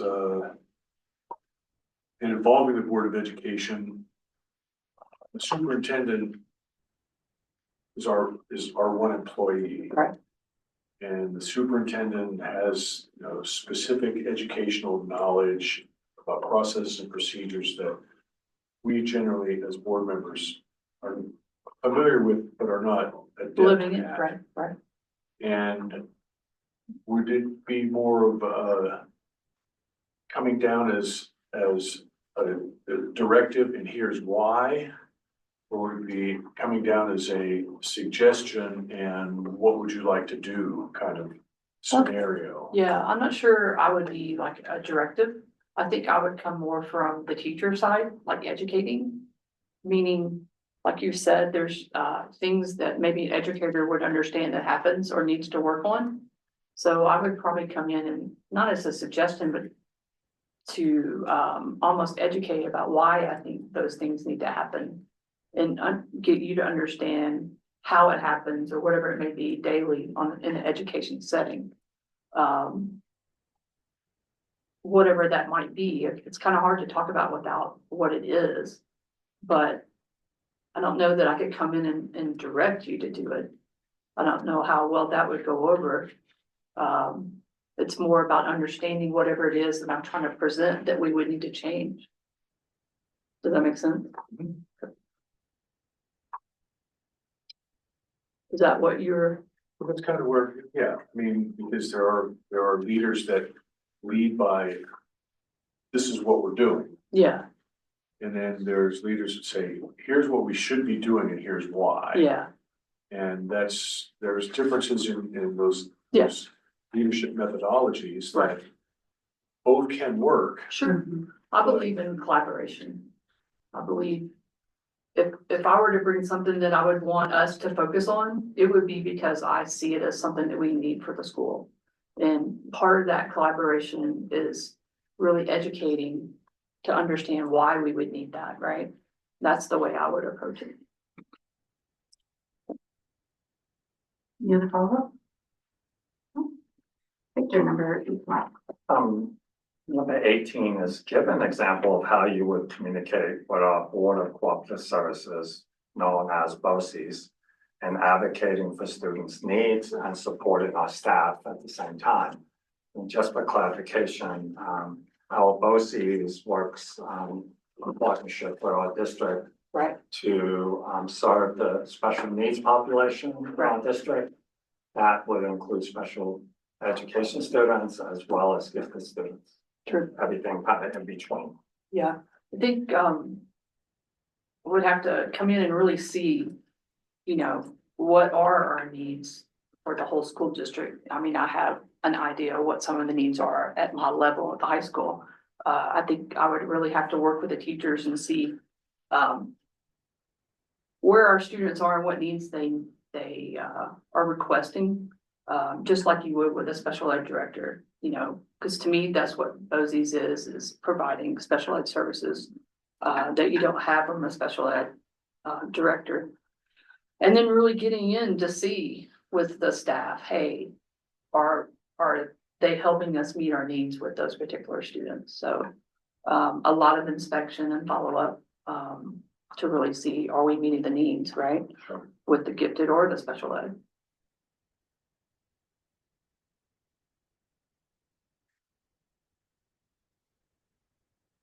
Any other follow-up, Rachel? I specifically look at you because Rachel's our BOCES liaison at the board. Just kind of how much have you worked with the BOCES much? I mean, from the schools you've had before, were you your own administrative unit or have you done? The schools that I've worked at had their own special ed director. And it's my understanding that, BOCES is its own administrative system that helps districts with special ed and gifted. I think I would probably, just from my experience, treat it like you would a special ed director and communicating and making sure you're doing everything legally you're supposed to be doing from a school district and getting down to the nitty gritty with the teachers to make sure that BOCES is helping provide for our students. That's what I would do with a special ed director. So BOCES is new to me, but I have a kind of an understanding what it is. I think the same one serve 8 districts. I don't know the number, but I know they work with different districts in that capacity. So it would be something to dig into and see how does that all, go about systematically. Anything else? Greg, number. Or I'm sorry, it's Rachel. There you go. Sorry. You're good. It's because you were just speaking, so I got. It just has to be about 15 minutes left, but Yep. we only have, Close. we're right there. What are your expectations of the employees, all of the employees of our district? And what are your personal non-negotiables when it comes to performance? My expectations, is that we hire professionals. I feel that when you walk into the classroom, you're the professional in that classroom. As far as expectations, it's your responsibility for every student in that classroom. To me, that's a non-negotiable, meaning you have to be, like, the worst thing that could possibly happen is you be the adult and not take care of the students in your class. That's a non-negotiable. I have to figure out, non-negotiables. You have to be the example, you have to be ethical, you have to be competent. And really try to work with every student, and that's kind of tough sometimes. So my expectation about what would be professional, an honest, ethical person in front of those students who's really concerned not only academically, but personally about who they are and how you can help them on a daily basis. I think if you have people like that in every classroom, there's going to be some positive things that happen. Non-negotiable is not doing those things. We've had situations where a couple of teachers that I've had before, we had to let go because they were doing some non-negotiable that shouldn't be happening in front of students. That was very unethical. So, but with that, you have to make sure they understand what are you requiring of them in the classroom. So there has to be a common language, like these are the expectations we have for our teachers here, and these are the expectations we have for our students. So if we have an understanding that in the beginning, then you're all on the level playing field. You know what I mean? Anybody want to hear anything further? No? Great. What questions do you have for us? What are your expectations for a superintendent? That's a good one. Ha ha ha, no, just kidding. I think we should just each answer your question. So Craig, I'll start with you. Okay, I think it boils down to accountability. What I'm hoping to see in our superintendent is someone who can be professional within the scope of being a superintendent, but also being professional in what the needs are for our specific district. Our superintendent potentially has a huge impact within the community. Yeah. And that impact requires a lot of communication. And I know you've spoken already a lot about communication, but just being very proactive in that. And so my hope is that as a superintendent, that our person would be able to function within our community and those different entities that we interact with. So I'll just keep going this way since we already have done that. I think I would echo a lot of, and I'm sure we'll all echo the exact expectation that you indicated that you would have from your staff, should you be placed in this particular position. First and foremost, starts with professionalism. Right. Professionalism, which really drives down to moral code in terms of integrity and ethics and values and who we are, is what defines top-down leadership, is what I'll call it. Okay. And top-down leadership with that thread of the utmost professionalism is what essentially creates a culture of a district that is felt throughout. And you end up, I think you alluded to this in a question before, where students even feel that, see that, and want to demonstrate and echo those same behaviors. Because you are essentially the example for those students and then beyond. Every teacher is an example. Everybody on campus day to day is an example. And so I think that culture is supported by practice of proper communication, proper accountability. I think one of the things that we've gotten really good at that I don't want to see dropped is our process and procedures, which have really come a long way in the last few years. In that they're written down, they're followed, people have a clear understanding That's huge. of A leads to B and B leads to C. And if you have a problem with A, here's what you do for that. And you follow that chain of command, so to speak, or the process.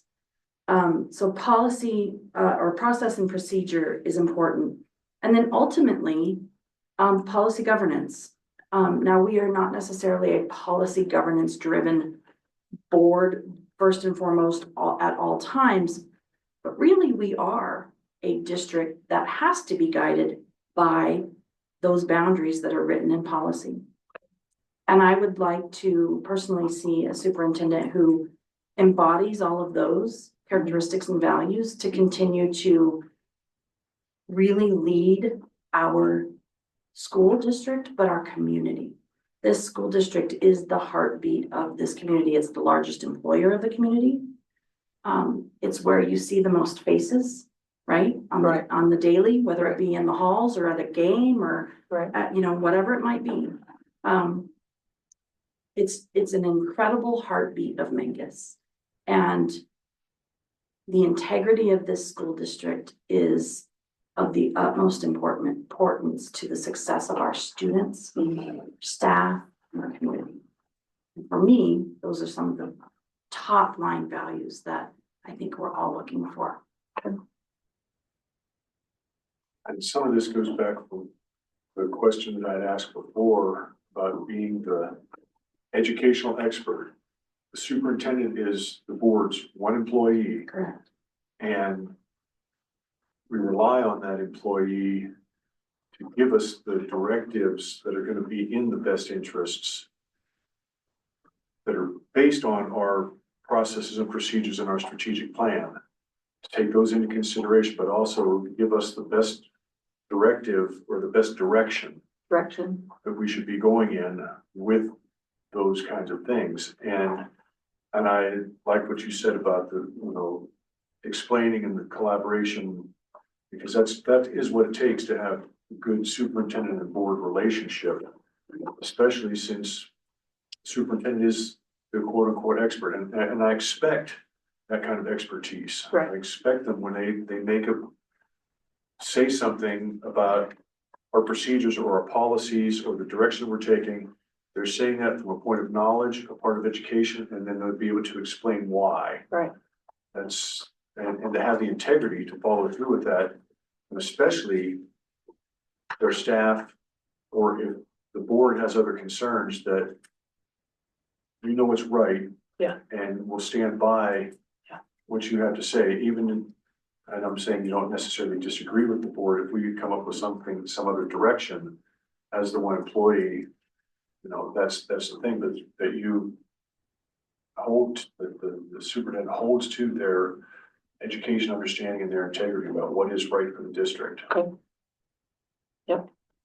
I like how, like when you said directive, I just felt like I'm telling you what to do, right? That's what I thought in my mind, but I like how you talked about it being the educational direction. To Right. me, that's part of what I believe in as well, so. I think it's hard for community to always understand that we are typically not educators. We are not educated within all of the legalities and the ins and the outs of public education. Sure. So for us to really dive into budgeting and how the state legislature and those decisions are made and that trickles down, it takes a bit of time to really grasp all of the ins and outs. And it is a superintendent's job to be the board's one sole point of contact to educate us to help work together for those outcomes and decisions. We're not going to know what you know. It's not our job to know what you know. It's our job to assist a superintendent in the leadership of the district. You are our one employee is essentially what it boils down to. Yeah. I do not know everything there is to know about public education. But, and then along those same lines, it comes down to us, for the superintendent to, when we do make decisions, that we have to have backing to go back to our community, because we have to go back to our constituents. Sure. And say, here is why. Yeah. And to be able to tell them why in a constructive and cohesive manner that they can understand Yeah. why these decisions were made. That it wasn't done with bias, it wasn't done surreptitiously, it wasn't done for any ulterior motives other than the good of our students. Right. Yep. That should be the core of everything, really. Victor, what do you expect out of, you? I'm sorry, I'm trying to paraphrase your own question. That's a lot of what everybody said, Yeah. right? That's pretty important, and again, the whole board is pretty in line.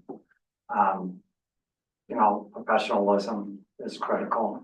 I think how you present yourself to us, how you present yourself to the community, how you present yourself to the school community is critical. That being said, knowledge of our district, being out in our schools, being in our classrooms, talking to our staff, getting feedback from our community.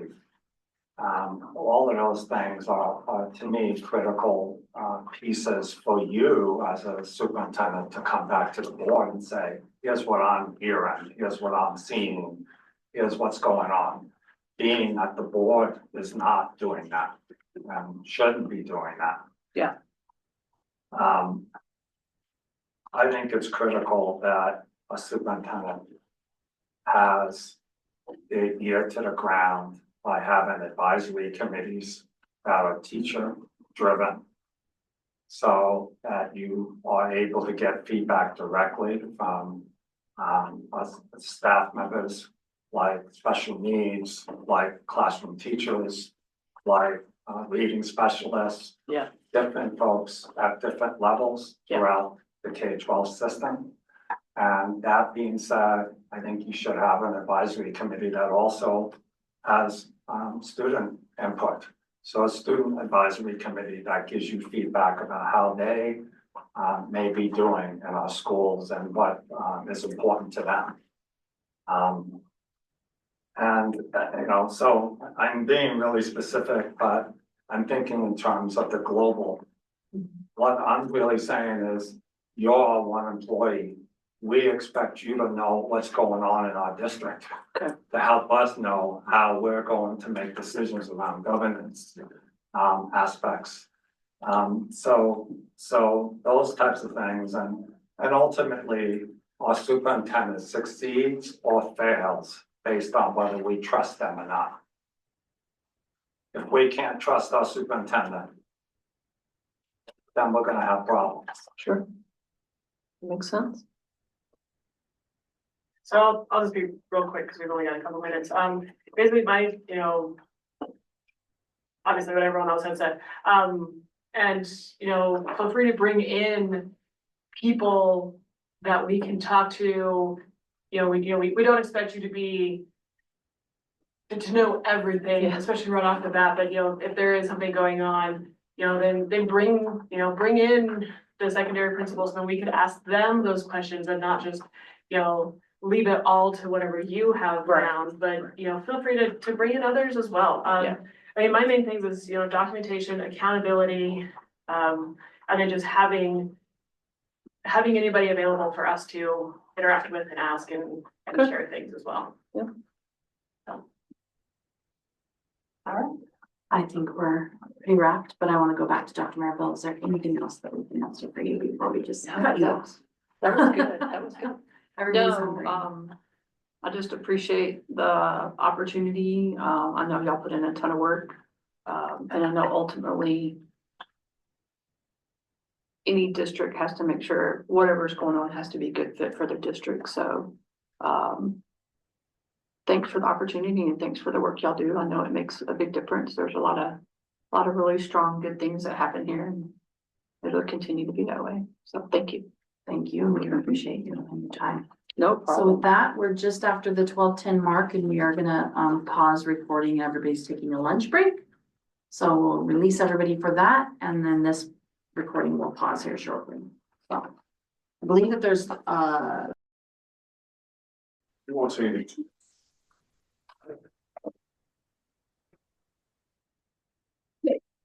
I am going to call this meeting back to order at 12:56 PM, but we are on a bit of a 5-minute delay, so another 4 minutes and we'll start. I think again, so please hold, pause. Give us all the time to catch up.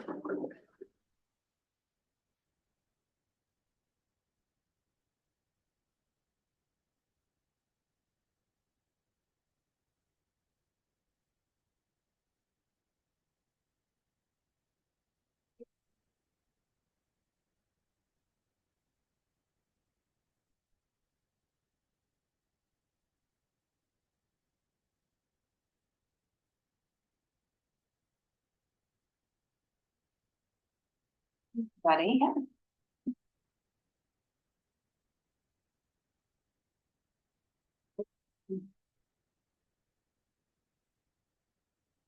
Welcome, thank you for your time tonight, Audrey, and spending not just this time with the board, but also with the entire process, as there have been a couple of other stakeholder group interviews as well. And so we appreciate you giving us of your entire day. Yeah, thanks for Um, having me. we are going to do a bit of a round robin in terms of Q&A. And the board will I will open and then we will simply go around as we ask questions. And we are going to be asking you follow-up or feedback immediately after the question if you. Okay, So, great, thank you. all right.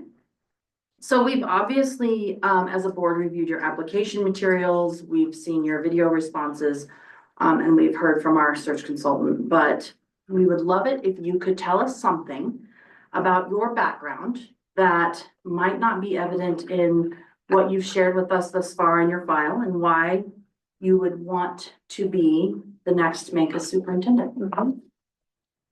Yeah, well, thank you, everybody, for having me today, and I appreciate the process. And the level of detail and also the opportunity to meet the community yesterday during the tour. It's really a special place and can see how much love and heart and pride that people have in Mancos. So it would be an honor to be a part of this community. Something about my background that might not be evident in my file. Ooh, let's see. Well, I mean, I haven't said much about just some of my personal interests and kind of what energizes me outside of school and helps bring me the energy to do the work with kids every day. And I would just say two things is I just have a really strong connection to the outdoors. And one of the ways that I engage in that is through things like trail running. And biking, the trail running to me is one of my favorites, just because it only requires a pair of shoes. But being able to, it's a place where I find reflection and peace, and I'm able to get my energy out. And it's where I can do a lot of my thinking when it comes back to my work in the schools. And I think for as a superintendent, I would hope to model well-being and personal care. And what people need to be able to come and work with kids every day. And so I get that through things like trail running. And so that's something that's not in my file, but it's part of who I am. And it also helps me feel ready to go and to do the next thing, and to do the great work of working with kids in the community and leaders. Why do I want to be the Mancos superintendent? Well, I'm even more invested now that I've had a chance to be here. I was really excited about this position when I saw the posting, when we were, my husband and I have been kind of scouring and looking for different unique and well fit opportunities for me. And so the things that Mancus drew me into Mancus is I've been through Mancus. I've been in the area a lot. I think I said my first time down in this area was probably about age of 5 or 6 when I have family in Bayfeld that's now in Cortez. And so I've been in and out and around for many years. So I knew about the area.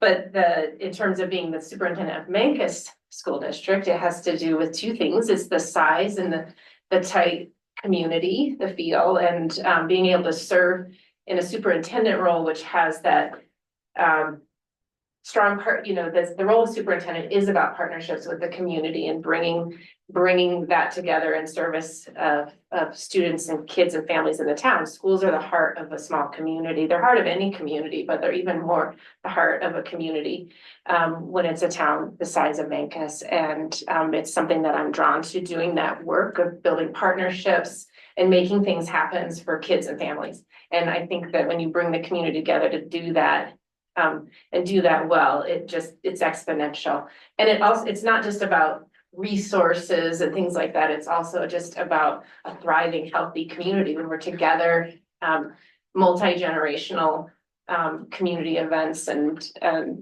everybody putting their efforts towards the youth. It's really inspiring and what gives us all what we need, whether you have a child in the schools or not. And then the other really important component of this is the commitment and to project-based learning and having a approach to learning that's focused in really clearly on student engagement and learning in ways that really push critical thinking and skill development beyond the key skills needed in terms of like reading, writing, and all of those things, but also being able to apply that in meaningful ways. I think more than ever, when I got into project-based learning in the late 90s, as a young educator, it was important, but now it continues to show more and more importance for our students to be able to see and be able to practice applying their skills and learning in different contexts, having real meaningful work and being creative about the ways they show what they know. And often being able to provide service and see that they matter and they value in the community no matter what age they are, whether they're 5 and they're putting up birdhouses around the community, or they're 15 and they're advocating for something at city council. So that's why I want to be the superintendent. Excellent. Any follow-up applications? No. Mr. Hunter. How do you establish an atmosphere of open and honest communication with the stakeholders in our district? And that's your staff, the teachers, the staff, that's the parents and the other parts of our community that don't necessarily have kids in school. Yeah. Open and honest communication is one of those foundations to a really strong culture and for growth in a healthy community. It also is an opportunity for growth in learning, because when you have open and honest feedback, we can get better because we are more aware of what the current state of reality is. And so when we don't have open and honest conversation and communication, we're missing out on knowing what's really happening. If I don't know what's happening for a community, a neighborhood on the other side of the highway that's, I don't know, having access to resources or something, they're trying to do something over there. If I don't know what's happening there, I can't be in support and service of them or understand, how they're trying to cross their kids across the highway, whatever it is, that's just a hypothetical. How do I establish that? And informally and formally, I think informally is my presence and being available and showing up in places where different groups of people are gathering. So learning about all the different places where I can find families and kids, and being present there just to interact. I'm not there to hold kids accountable if I happen to show up at lunch where I think they all go to your place, Rachel. So I'm not there to try to hold them accountable or catch them doing something wrong. It's just to interact with them in their social space. That's where I might learn more about what's happening for them in that space than I do if I'm talking to them in a math classroom. So that's the informal, and part of that is just being present, being around, and my own presence in terms of being open and welcome and listening. The formal structures, to me, are really important, is having a well laid out plan for how and when I'm gonna have those opportunities to meet with different members of the community, stakeholders. So when am I in the kindergarten classrooms? When do kids get to talk to me? It's so that they know I'm there, because not all kids are gonna wanna run up to me on the playground and talk to me. Some will, for sure, but there'll be others that it might take me showing up to do a read aloud or one-on-one reading with them once a month during their library time, that they might share things. So that's a structure that I would need to put in place. Same thing with staff groups, in terms of when their cycles are for meeting, that they know the predictability of my presence, so that they can think, oh, Audrey's coming in 3 weeks. Let's put that on the agenda. We have a question about X, Y, or Z. It's really important that during those sessions that it's not just about me sharing, that it's about them providing that two-way feedback, so that there is a structure to how those things go down, and that it's predictable, that they know that that can happen. So that's in place, and it's in a safe, welcoming way. So I think that's and transparency, talking about when things aren't going well and being able to share that is important. And early on, it doesn't need to be a secret. Most things don't need to be a secret. In a school community, in a school district. Of course, confidentiality with individual students, teachers, families is that's a high 100% secret and confidential work. But in terms of, if we find out, that a granting organization is shuttering its doors, that's been providing a lot of money for us for one of our programming, well, that word's going to get on the street really fast. So we might as well be open when it comes to us and talk to the people that are involved with that and share that information. So that's those are some of the different ways I feel that.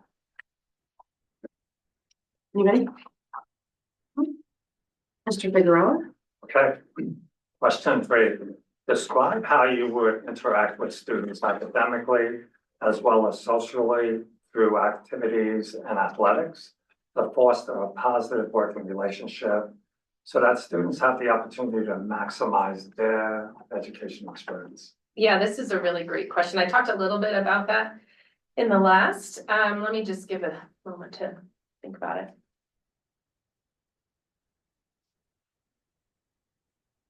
Well, I think I'll build on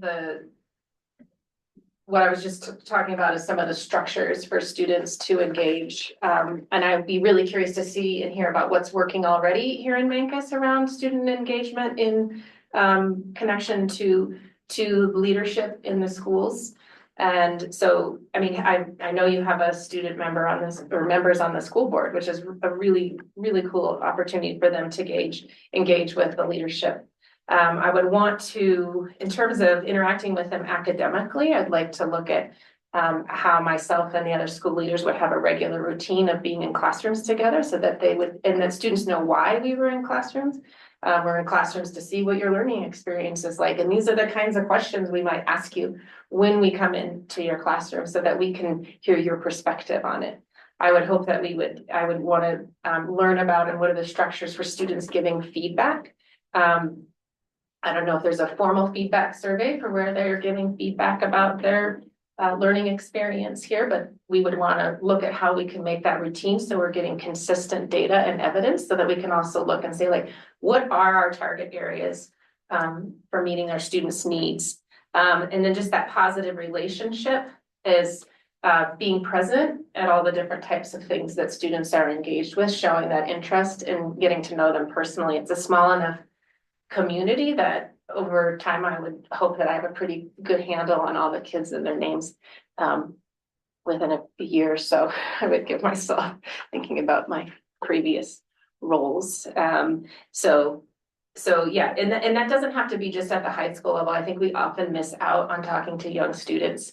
And as an elementary principal, we tried to do that a lot, and having them come and meet and share feedback and And making sure that those aren't just choice-based features. Sometimes at schools, we really miss out on hearing from all students by having it be an opt-in, like a student or an elected opportunity for students to be chosen.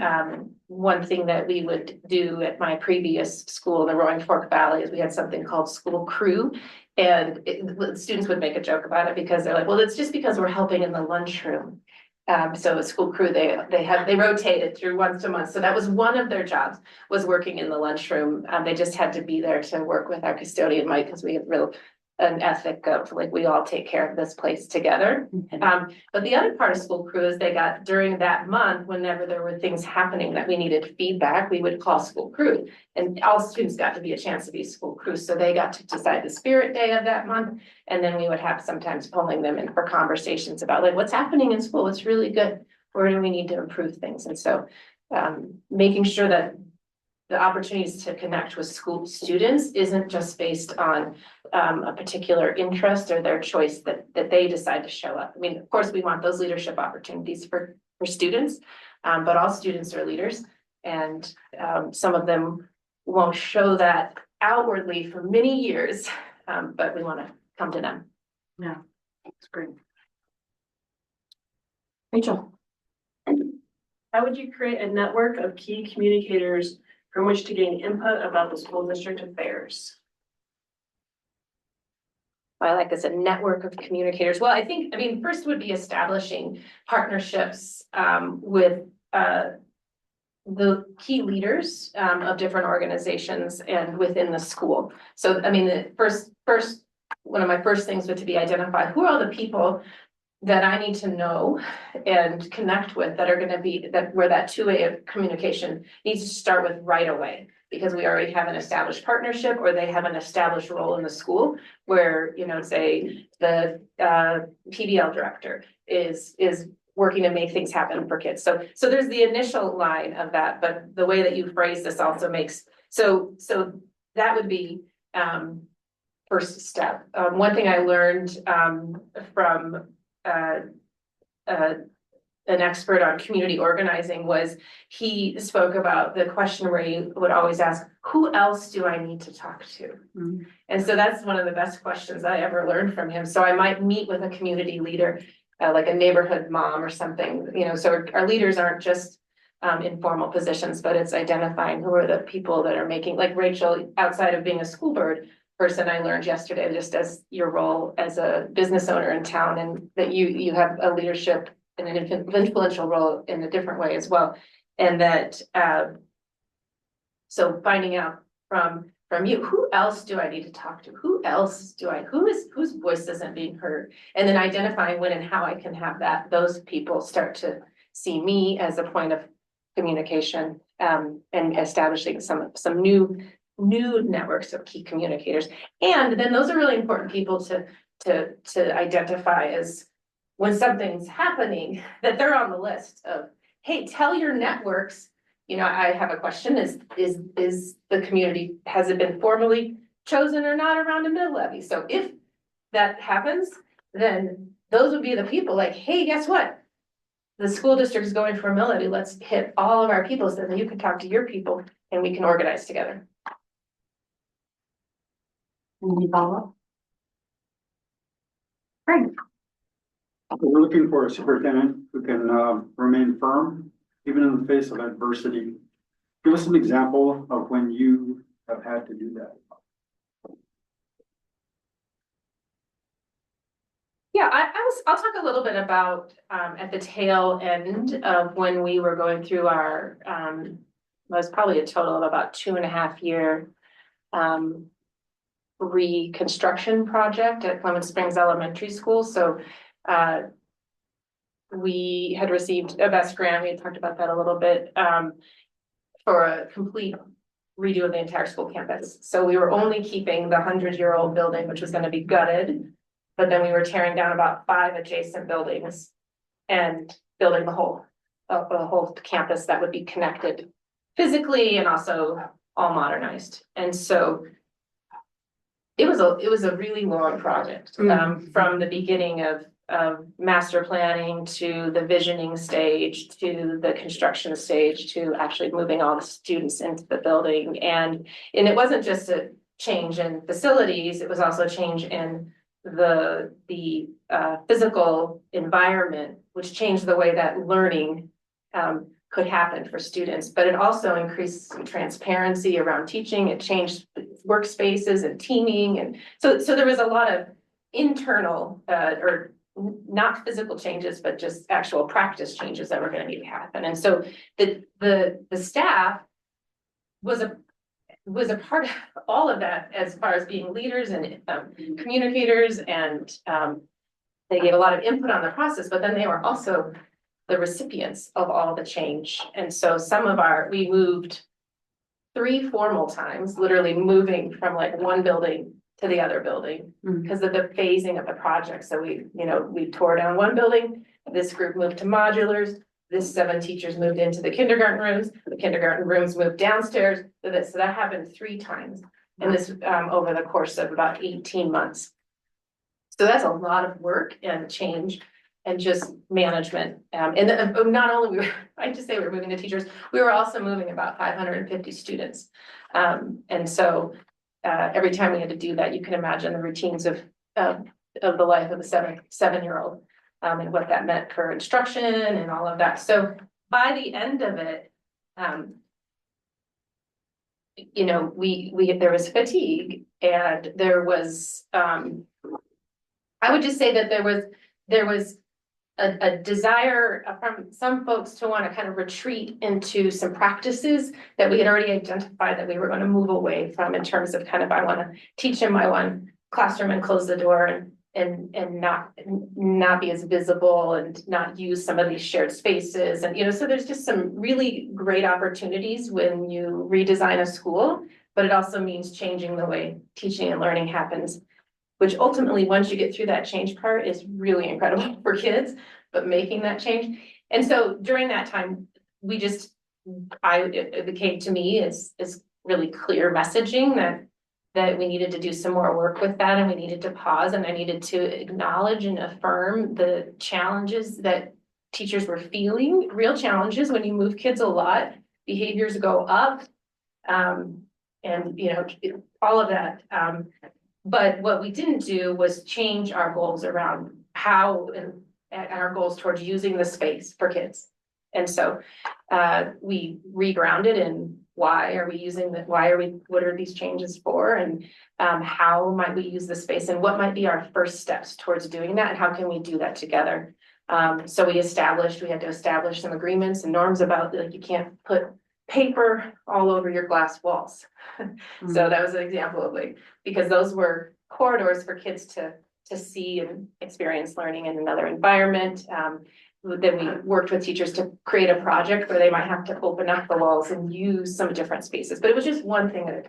So that's an example of doing that. But that was at a time when fatigue was high, and needed to stand firm with our beliefs about what learning could be in the new building. I'd also like to see a school with glass tiles. That would be interesting.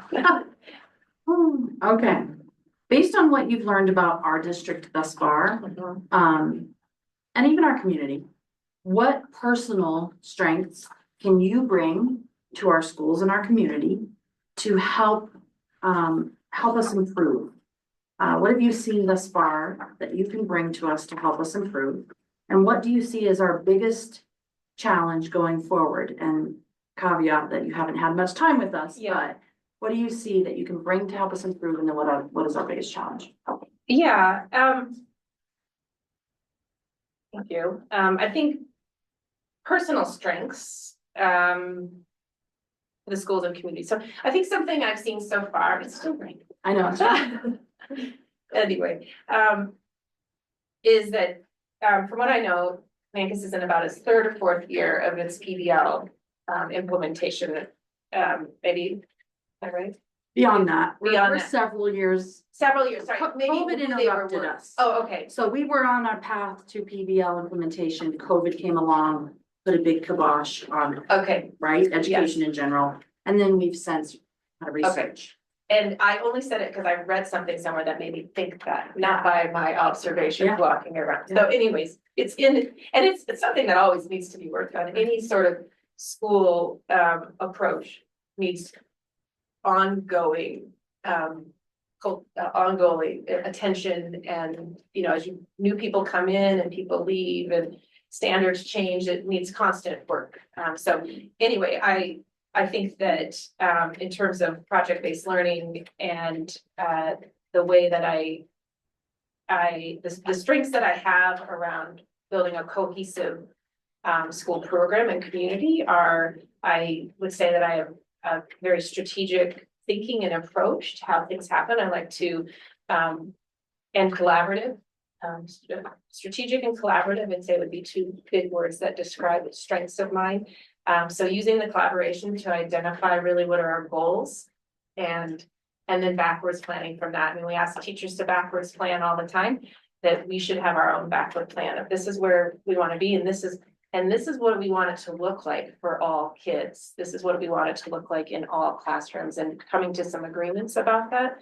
I know that there's already some things in place here that are really exciting that, whether it be the profile of a graduate or some of the framework that you get from, maybe they're using the PBL gold standard, some of those things. So those become kind of these are the bench, the guide, the goalposts, the guideposts. I don't know, you're never there. But that you're using that to backwards plan. So I think of the personal strength of being strategic and collaborative, and also I would say my creativity. I don't believe that there's one way through, is that there are a lot of different ways to do things well, and that we can build those into the plan. And so I would bring that to, as we look at the continued work around the student experience with project-based learning and other goals that are happening. Those three would really serve your community well. What do I see as the biggest challenge going forward?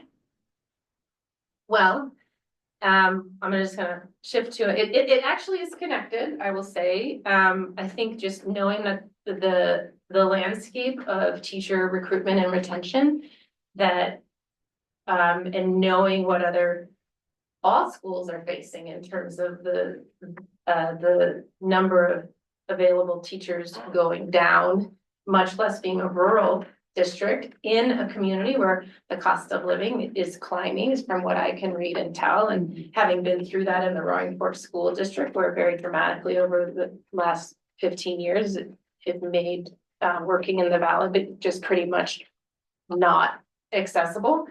So I would say that in terms of thinking long term, I mean, we might be good for a couple of years here, but if you were to, I haven't had a chance to look at the number of years that our teachers have, you might be looking at retirements and, just life changes that take people in and out of a community.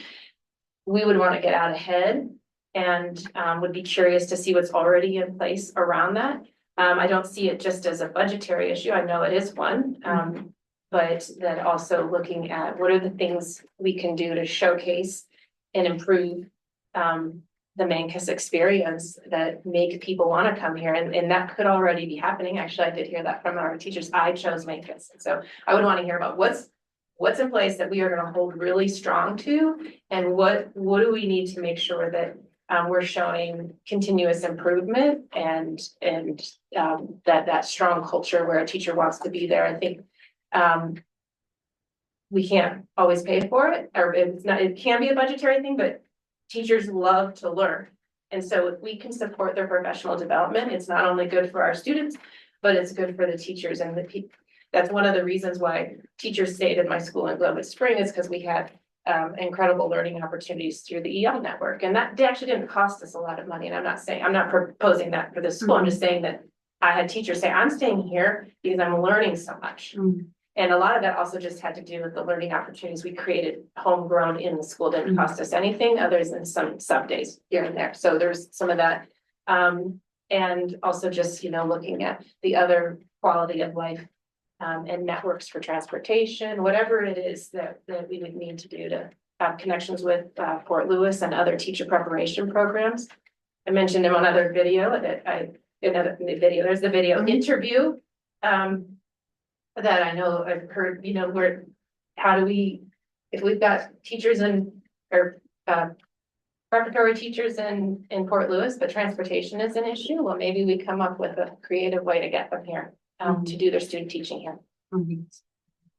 And follow up to that, have you ever faced and because it's my understanding you've done or been involved in PBL since the 90s. Yeah. Have you ever faced a really tough, intense pushback in engaging PBL to where there was you were able to demonstrate the value, not just teach and influence. So my question is leading around instructional coaching, if you will, or instructional leadership.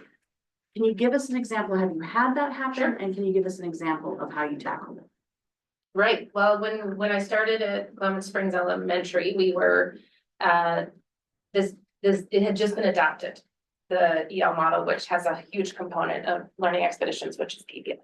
So, most of the teachers there knew that it, and had a voice in the adoption of it, but that didn't mean that all teachers were on board for it or fully kind of knew that the level of change or impact that it could have. And so I think anytime when you have questions about an approach, I think sometimes that there's a lot of misnomers about PBL. I think and PBL can be done very poorly.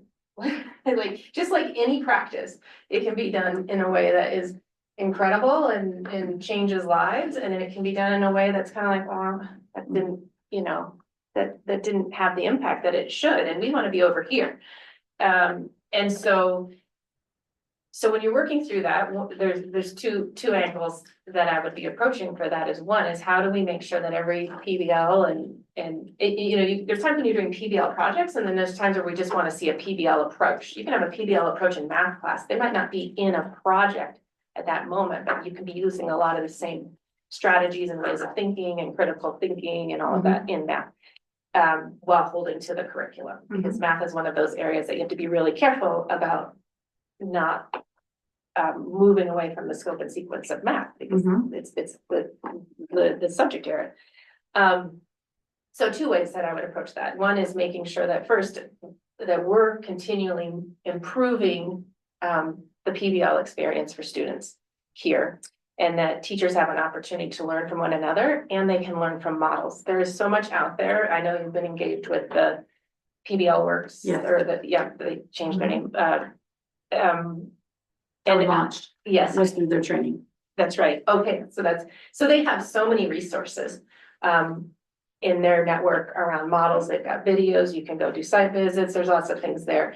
I'm a former member of the EL network, and I have colleagues in Durango and in Silverton and back in Northern Fork Valley, where those training moments to go and see it and experience it and hear from kids and start to see what it is and why it is really powerful. So sometimes it's just teachers need to see it. That's how we made it through that change, as we started sending teachers out on some site visits around the region and being able to see it. Parents need to see it in action. They need to see and understand the process. So when we're designing like an expedition or a celebration of learning or an event where kids are sharing, we're not just having students share their final product, but they're talking about the process of their learning, because that is where the learning is happening and powerful. And so that helps deepen the understanding around project-based learning and what it is and what it isn't. And it's really clear that we get clear on what it is and what isn't through the work that's already happening here, and really coming to some agreements about it so that we can give that open feedback to one another. And what we would do is often we would hold what we would call share fairs at the end of every year, where teachers would bring some of the artifacts of the things that they were really proud of, and so we could share that. But then there was discussions about like, all right, what were your fails this year? What didn't work? Right. And what happened along the way, and what are you going to do differently? Because as a person who taught, was doing PBL as a teacher, I can go back and I can say, that was not a high quality project. for those students. They had fun, they did have fun, but we want them to also Learn, learn and grow at high rates, right. so. Mr. Hunter, 7? And that kind of plays into this It next does. question. As an instructional leader in the district, how do you balance maintaining the positive relationships with staff while increasing the achievement of students? Yeah, that's a great, really important. I think we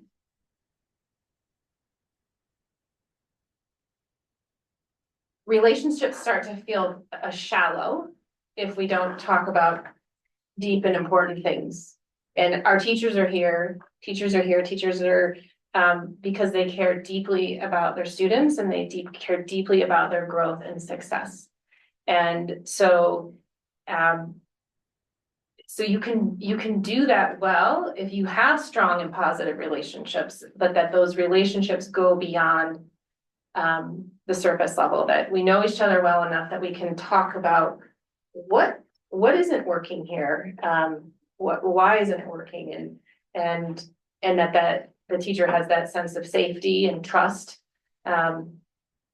with the leader that's working with them, to know that this is just a conversation so I can get better, and here's my next thing. Not like, here are the 10 things that really didn't look good in your classroom when I walked in there for 10 minutes, but here are the 10 things that were awesome, and here's 2 things that I think I'm really thinking about. Tell me about it.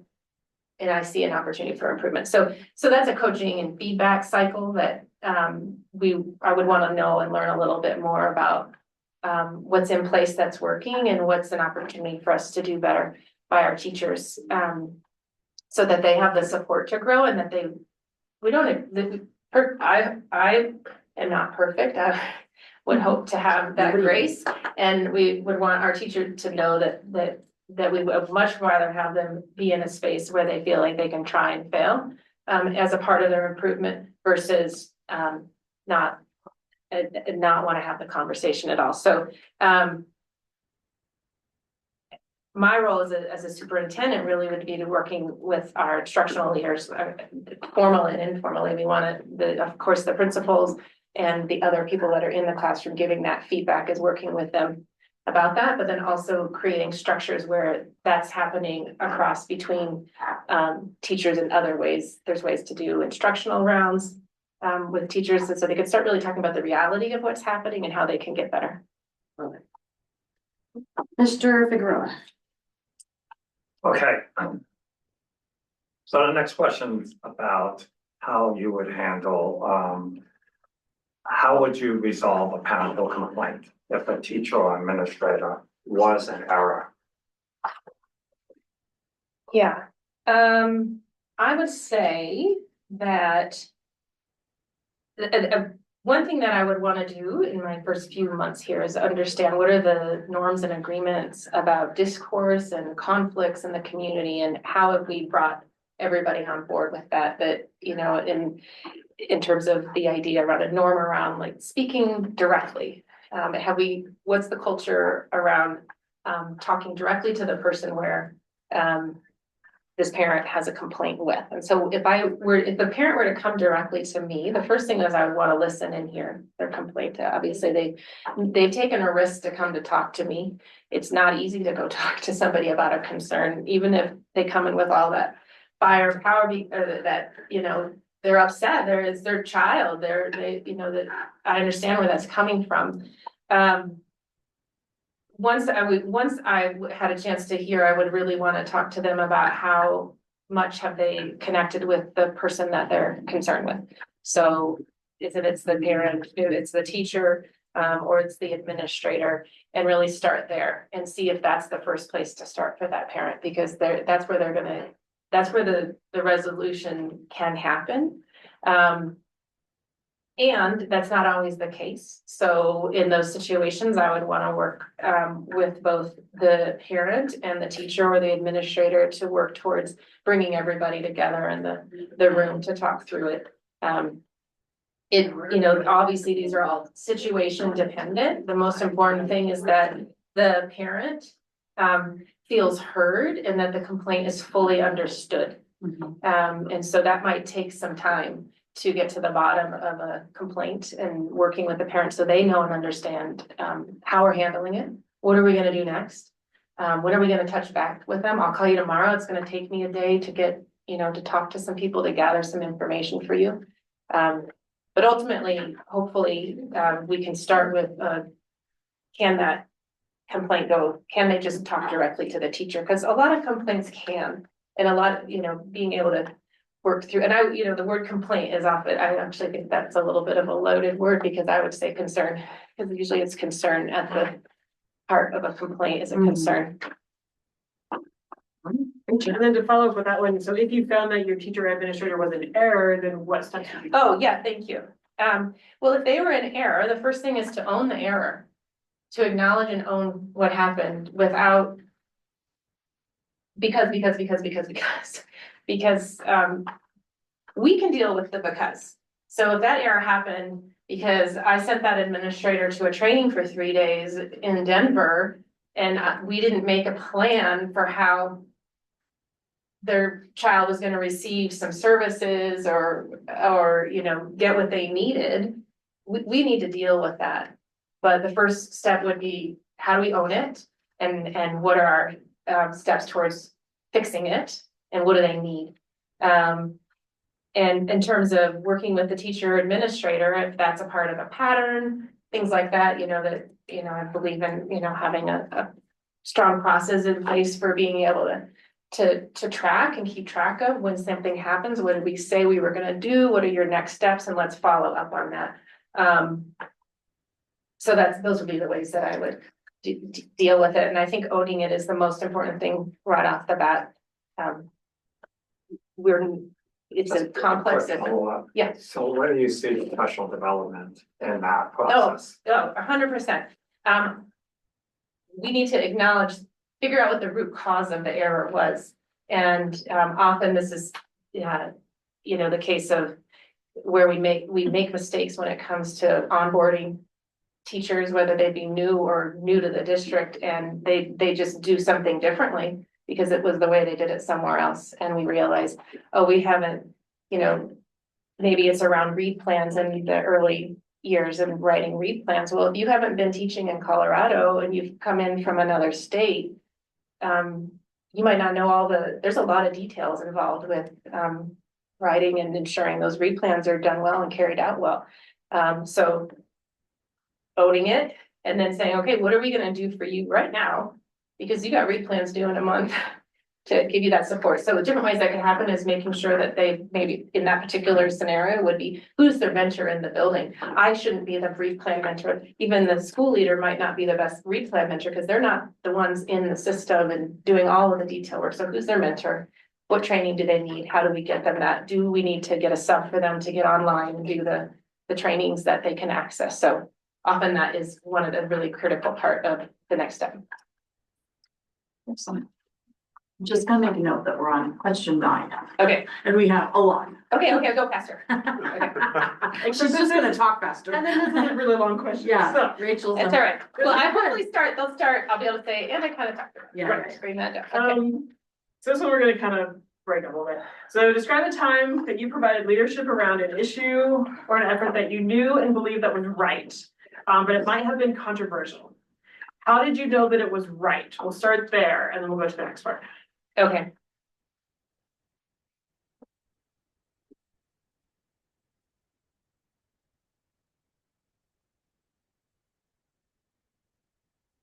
Let's see. Well, I'll give this example and we'll just go with it. I think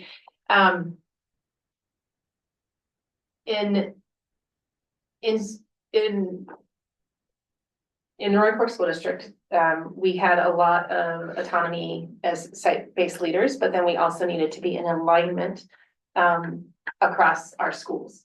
So there were a number of other elementary schools in the district and fantastic colleagues. They were, my partners in crime in terms of how we were able to work together, learn from one another. There was times when in terms of our school, the goals that we were trying to meet, we needed to defer from the agreements that were set around what was happening for students. So and sometimes we were providing opportunities for students that looked differently that the other schools weren't able to provide. So I'll give a very brief example. This may be not my best example, but I'm just gonna work through it in terms of how I believed it was right that we had made a commitment towards a progression of students having an outdoor experiential experience, kindergarten through 5th grade. It's a part of the school model and the nature-based, that students have a connection to the outdoors and they have a chance to experience challenge and adventure outside of the classroom. Not just doing, yes, doing some outdoor-based things, but also just time in nature and outside of the classroom where they could really grow and develop their habits around determination, teamwork, and all of that. So this was a place where we could see other students thrive and they could grow and do that. What we were doing was controversial in that the other schools weren't doing that, and that it was kind of pitting, oh, well, you're doing that, we're not doing that. How are you funding it? We're not funding it. And so the controversy was less about the approach, but it was more about the dynamic that it created between myself and my colleagues, and also just across the district between teachers. And so it was a hot spot because, similar to a small district here, you have spouses that are working in different buildings and divisions and things like that. It was also controversial because we were asking our teachers to take on an additional workload. So their contract, we had to work through kind of contract issues. So I guess it was controversial. I knew it was right because, I knew in my heart that it was right in terms of my own beliefs about learning for students, but that as a leader, it can't just be about that. But that because our school had made a commitment to the framework and the model that we were working with, and that was one component that students received that one experience each year. And so I had the backing also of our community, and our parents had chosen the school for some of those reasons. The leadership plan and strategy was to really build out a clear scope of what was happening and why it was happening. So we could show our community, and I could show district leaders and my colleagues why and how it was happening. And so that it wasn't just we were doing one-offs or deciding this is great fun, let's do it, but it was this is a part of the learning plan for a student at our school. And this is what it looks like. This is how it builds each time. These are the skills and dispositions we're going to work on through that. And so that allowed me to make sure that it was communicated well and why we were doing it. It also allowed other schools to look at it and use some of it because it actually helped some of the schools that wanted to get it going in their school to say, hey, well, we may not have the full framework of what you have, but we want to do this well as well. And so it kind of gave them some of that opportunity. So Excellent. what would I do differently? Yeah, there you go.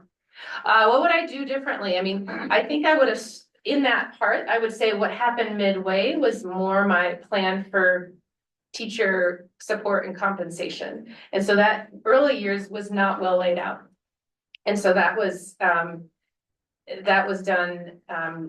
teachers were doing it in good spirit, but that becomes a burden year after year, especially if you've got a family and, have evening things that you have committed to. And so I would have done that from the beginning and thought more strategically about what does this look like? What's the impact on the staff that are doing this? And I would have made sure that was laid out.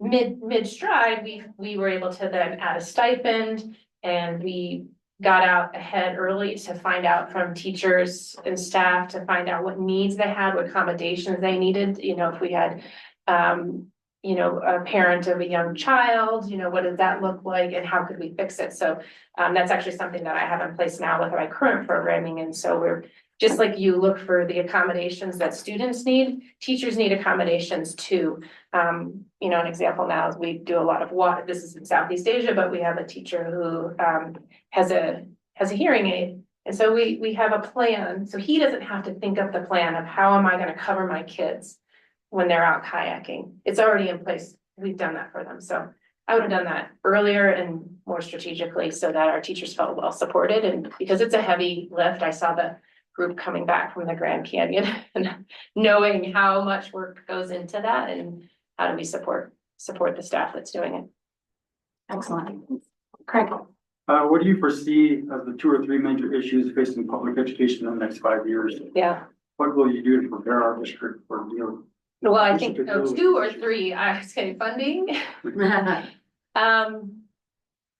I mean, I think the first one is around funding. And so I think in terms of preparing our district would be getting deep in the financials and projections. I don't know how much work the Mancos district has done so far on that. I'm sure you're doing it. And, I know in the Roaring Fork Valley, when we were getting ready to do our master's facilities plan, there were some external folks who came in and were able to provide kind of some projections around enrollment and what based on what the community was gonna experience and just community population changes, all of that.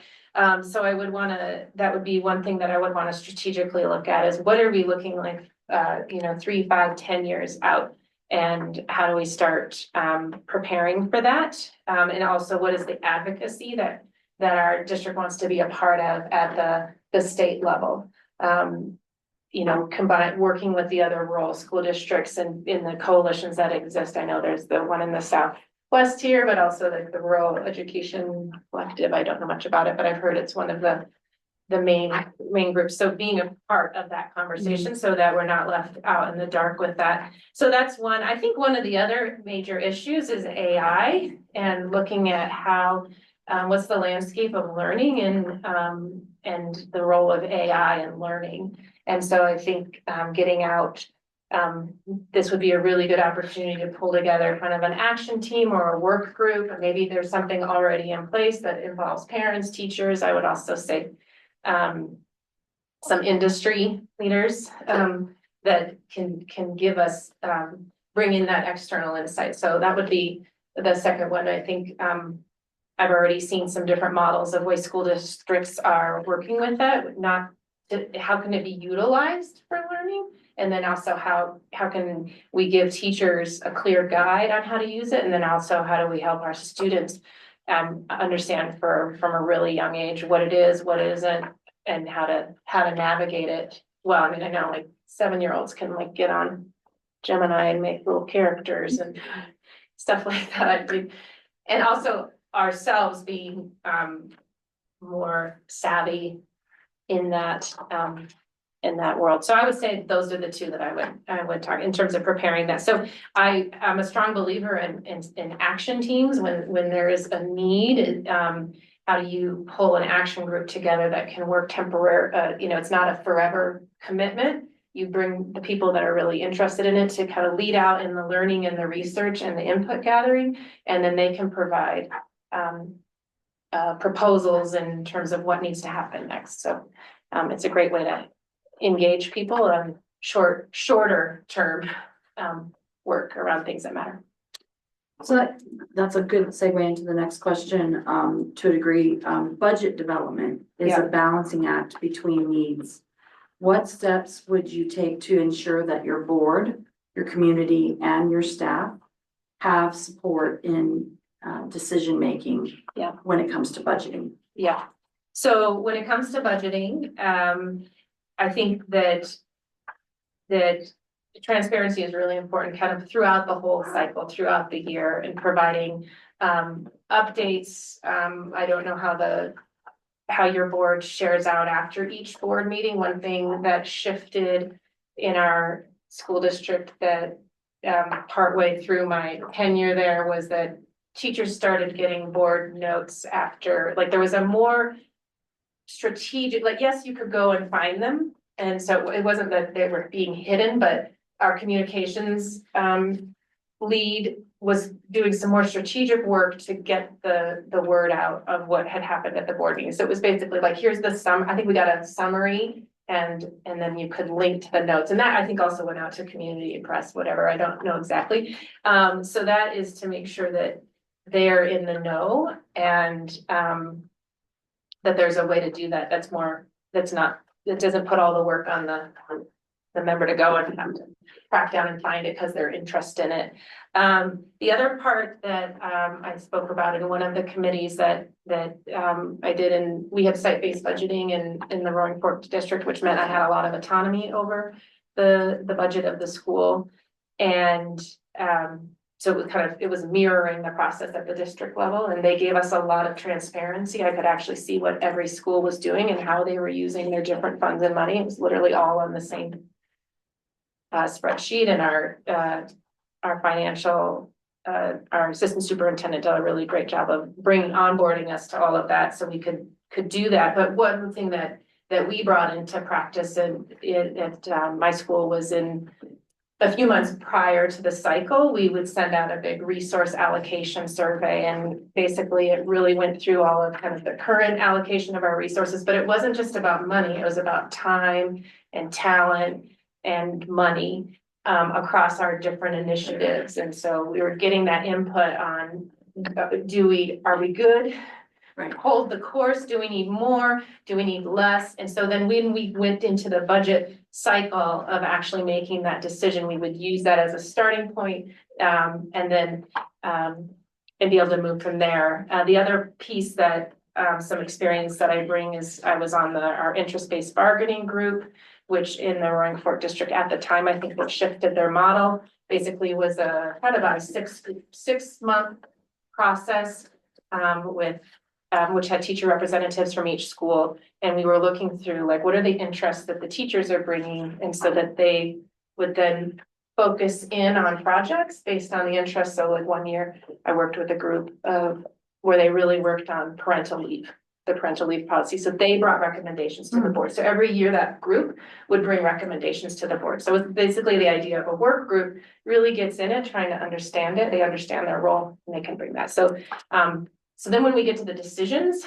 that one is that there's a really clear understanding of what are the issues, who's impacted by the different elements of whatever the decision is, and so people understand that. And so then when we get to the decision making.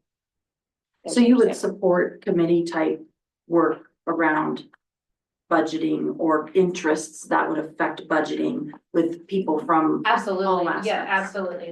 That's been my approach to distributed leadership in many ways, and that you bring everyone that needs to be in the more people in the conversation during those stages is really important, because then you're kind of uncovering all of the elements and the impact of how you're allocating resources and the opportunities. And so yeah, I would want to know about what's working, what's not. I mean, it definitely is a challenge to do it well, and you would want to be really clear about protocols, what the role, clear on roles, clear on that this is an input committee, not a decision committee, Right. all of that. And Love it. Mr. Hunter. Deficit financing, have you been involved in that? What kind of philosophy and how do you get out of deficits spending if we have to go that route? Yeah, I mean, I've been involved in it in terms of, I guess I've been involved probably on the sidelines. So this would be an area that I would really work with our financial director and the board and experts on kind of, the CDE and people that, so if I were to get this role, this would be the one area that I would want to make sure that I worked with the board to establish who's my team that I get to have in terms of advisement around deficit financing. My philosophy is you have to, I mean, getting a district out of deficit spending. So let me give you some questions of where in deficit spending is, that it's probably, there are times when it's okay if you know the way out.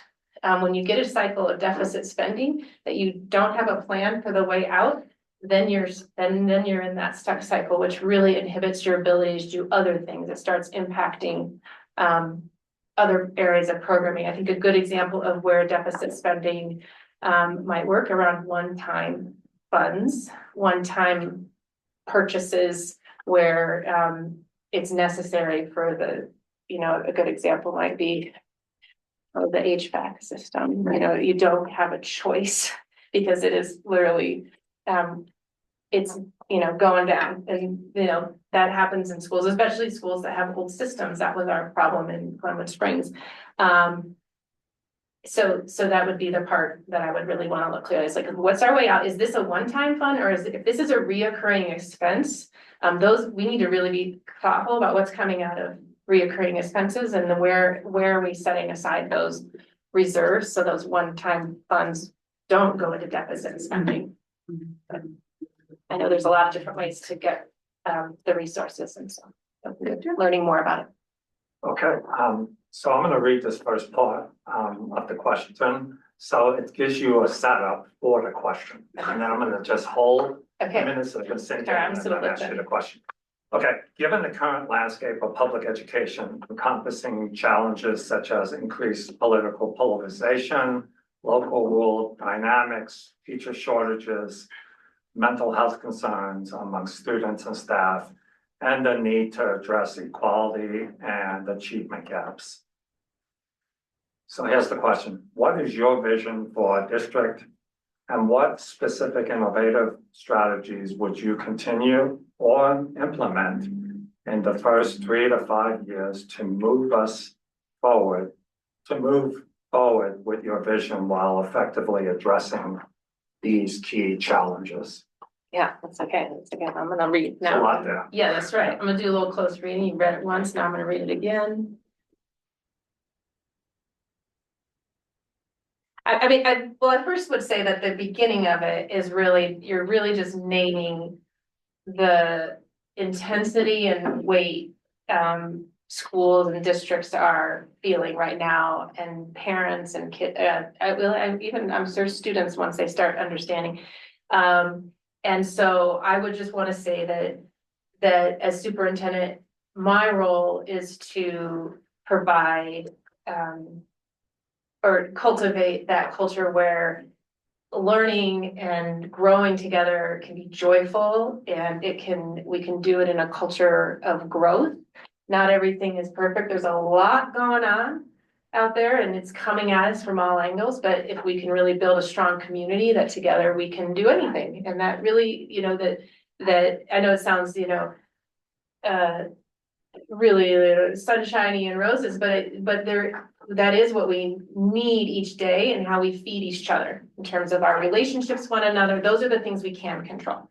So focusing first on what can we control. We can control our culture. We can control the idea that we can work together towards the goals that we've set, and that we can do hard things.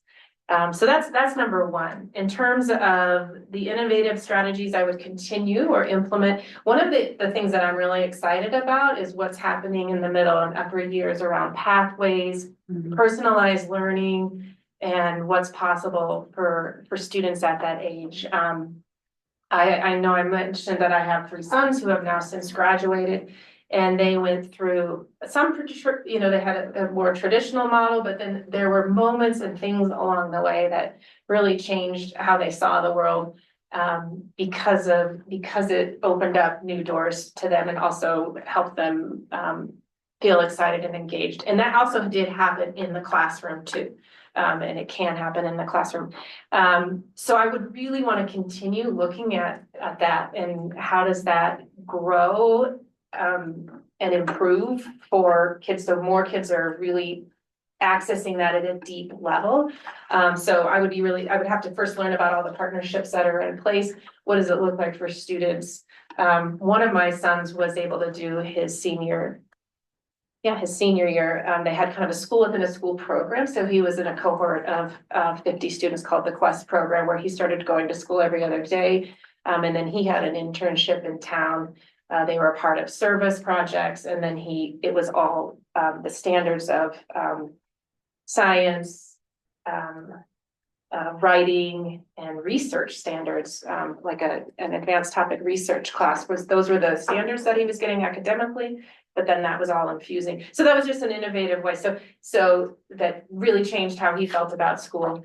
And also it pushed him to really, it was not easy. It was different. He wasn't having to complete as many homework assignments, but he was being challenged in different ways when he had to write a report and share it with his internship advisor out in the community. So I would want to continue to look to that. I think that's really what's possible in a community like Mancos. You've already got a really cool things, the partnership between just in learning about how Dolores is sharing equipment from the welding or shop. I mean, that's that kind of stuff is great, and you know, more of that. And doing it well, like identifying what does quality look like in that, and so making sure that all the decisions are coming around, like this is what our criteria of quality is, because there will be a lot, in programs like this, you get a lot of people who have ideas and want to engage in different ways, but you have to really make sure that it's right so that the students get what they need. And then I think I would really want to learn a little bit more about what's happening. I know that I watched or read a little bit around possible housing conversations, and I have no idea where it is as a district, and you don't need to answer that question to me right now, but I'm really looking at how do we look at retaining teachers, and how are we working with the community around that, whether it's transportation, whether it's housing, whether it's programs that make this a place that they want to keep coming back to. And so that's a really creative and innovative way to start thinking about retention. And I was lucky in Roaring Fork to be a part of that kind of the whole bond that brought that pretty much, I would say, saved teachers and retention and recruitment in the Roaring Fork Valley was that bond project. And it's different. I know it's a different landscape here, but just thinking about that. Thank you. Rachel. How would you provide leadership to foster a strong board and superintendent relationship? And how would you assist the board in reaching consensus on decisions? And then how would you deal with serious difference of opinions between the superintendent and the board? Right. Well, the first piece in a strong relationship would just be the beginning of working with all of you and really understanding why are you here. You know, this is not a maybe you have a small stipend, I don't know, but you don't need or not, and really understand. Well, it depends, you know. So some boards have like a yeah, okay. I've never seen a large stipend. Just, you know, when I say small stipend, it's usually like dinner and things like that.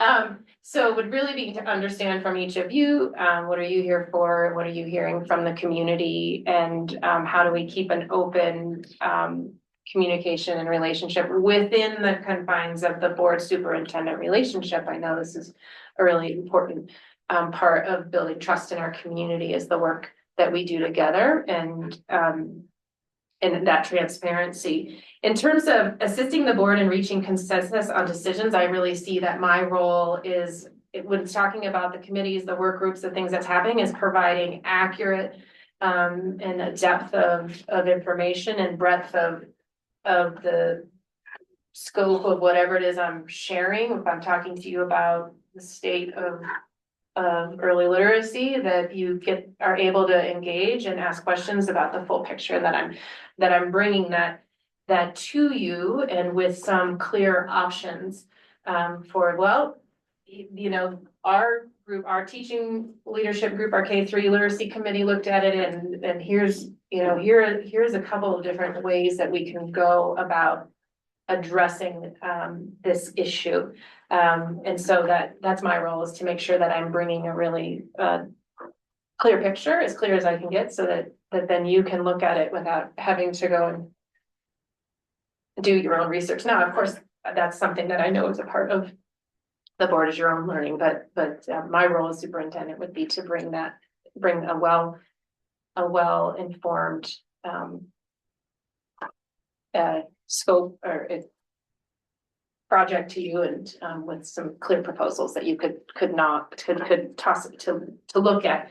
In terms of dealing with serious difference of opinion between myself and the board, I hope we wouldn't get there, but I think that whenever you have a difference of opinion, I think the most important part would be probably that we look to some clear protocols on how we can work through that. There's some really great protocols for just, even if it's just a discussion protocol or anything like that, where we can say, okay, let's focus on problem, not the people. So how do we really intensely look at the problem together? So that we can get the work done in terms of a difference of opinion. And so I think that, you know, my hope would be that I come with I tend to come with an open and an interest in learning deeply about what people want and need and what are different ways forward. I don't typically come with, here's one way to do it. I'm usually here's 3 ways to do it person. And so hopefully that if we come to each other with those types of things, then we're able to find a middle way, or at times that maybe we need to go one way or the other. And that's that trust component that, okay, you might say to me, okay, Audrey, I know you don't really agree with it, but I need you to execute this. And okay, here we go. And then I would say, and these are the supports I need to do it. Right. 15. Okay, and I go, okay. 15. No, not 15 time. and You've got No, no, 20 no. minutes. You're fine. And, Just okay, question. okay, I'm okay. It's question Okay. 15 and you've got 20 minutes left. Okay, okay. We're good. Thank How you. will you work with the Board of Education and how will you work with the Board of Education and what do you believe are the most important characteristics of a positive and productive board superintendent working relationship? Yeah. This would be my first time working directly with the board. So I worked indirectly with the board as a school leader and then working with the superintendent and the other school directors in terms of the board work. So in terms of what do I believe are so part of it would be a learning journey for me and hearing from you in terms of what does that look like for you as terms of what's that productive, supportive working relationship. For me would be learning about the different roles in the committees and the way in which the board works, and then also working with my advisors, other superintendents and the CDE on what is a really effective board superintendent relationship. And so I would want to really, my plan would be to work closely with people that would be sitting in my seat and learning from them.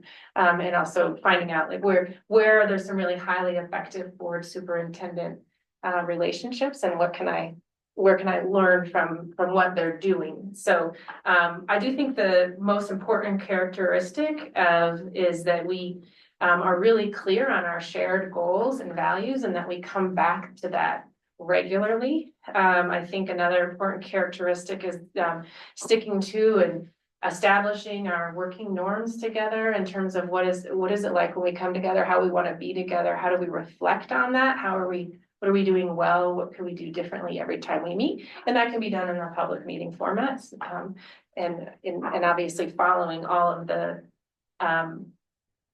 that we trust one another, that we're following the procedural and the ways in which boards work, and that I'm doing the same in my role as a superintendent. So I think it's the characteristic I think was really around trust, reflection and feedback, and also a characteristic is the ongoing learning about what it means to be a highly effective board and superintendent team.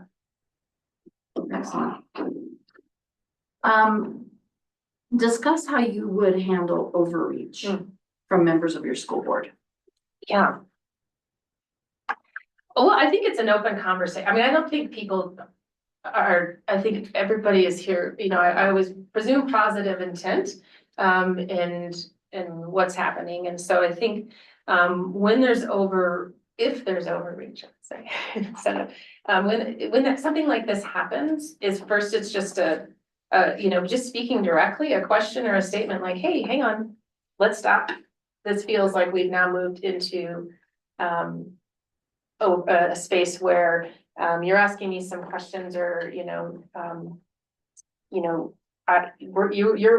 out that you're working directly with the food service director on something, and whatever the issue is, and really first having an open conversation about it and saying, hey, let's talk, let's go back to our norms and agreements, let's go back to our roles and responsibilities, and what's your intent, and how do you see that fitting into your role, and why do I see that it's not in your role, and let's talk about that. And also would want to think about how we handle that as a group if that happens, and working through open conversation, conflict resolution, and then articulating clearly, okay, are we both in agreement about this? Maybe it wasn't overreach, maybe it's just me thinking it's overreach, so I wanna go back to the things that we've agreed upon together and have an open conversation about it and, be clear with one another and identify how to make sure that we're on the same page going forward.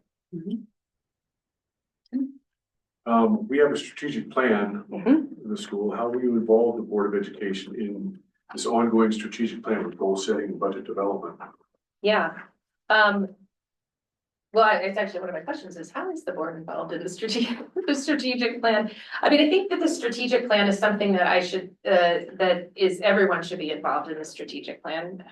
Teachers, staff, educators, and even potentially our students, especially in the middle and high school, it should be a transparent process and everyone should know what are the goals that we've set together for the year and what are the benchmarks, what are the action items and who's a part of those action items. So the board is a part of that. I would imagine that in the strategic planning process that in the early stages is the board gets to be a part of that. I think there's some really cool ways to do that is invite the board to be a part of when the teachers are processing that, so, we're putting up last year's strategic plan, we're looking at data and evidence and we're putting together ideas for next year's strategic plan. Well, that would be a really cool time to have a board member or board members coming to those focus group meetings to be involved in it. So there's some creative ways and then there's obviously the formal ways of making sure that there's a time, whether at a board retreat or a work session where we're actually, getting into the strategic plan together. As a superintendent, I think it would be really important for me to be bringing a draft, a proposal, or kind of some bones to something that we have to work with rather than starting from scratch. That is not very productive. I would not say that would be a productive use of our time as a board because we'll have worked on developing that with the other leaders and teachers prior to coming to that so that some of that work is pre-done. It doesn't mean that we can't pull something out and put it over there, just makes it more effective, I think, in terms of that. So that would be how I would do that.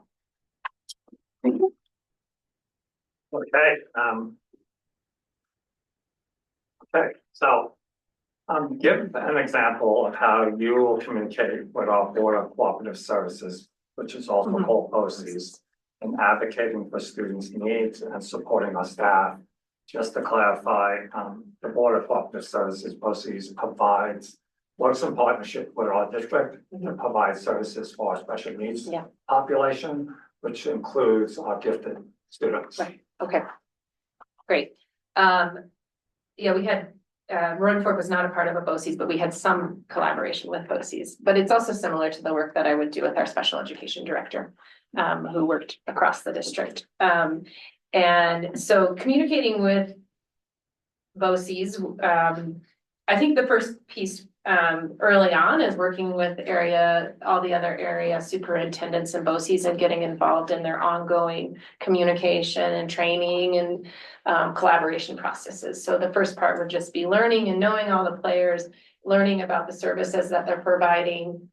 The other flip side of that would be learning and hearing from our special educators and the people working most closely with the people providing those services. So really that would be the first step in terms of how I would be communicating with them as a superintendent. So, there's a lot of different layers. If it's student-based issues, that would be the school leader or the service provider that would be communicating with them. But then it's in terms of how services are provided, contracts and all of that work would be my role as a superintendent.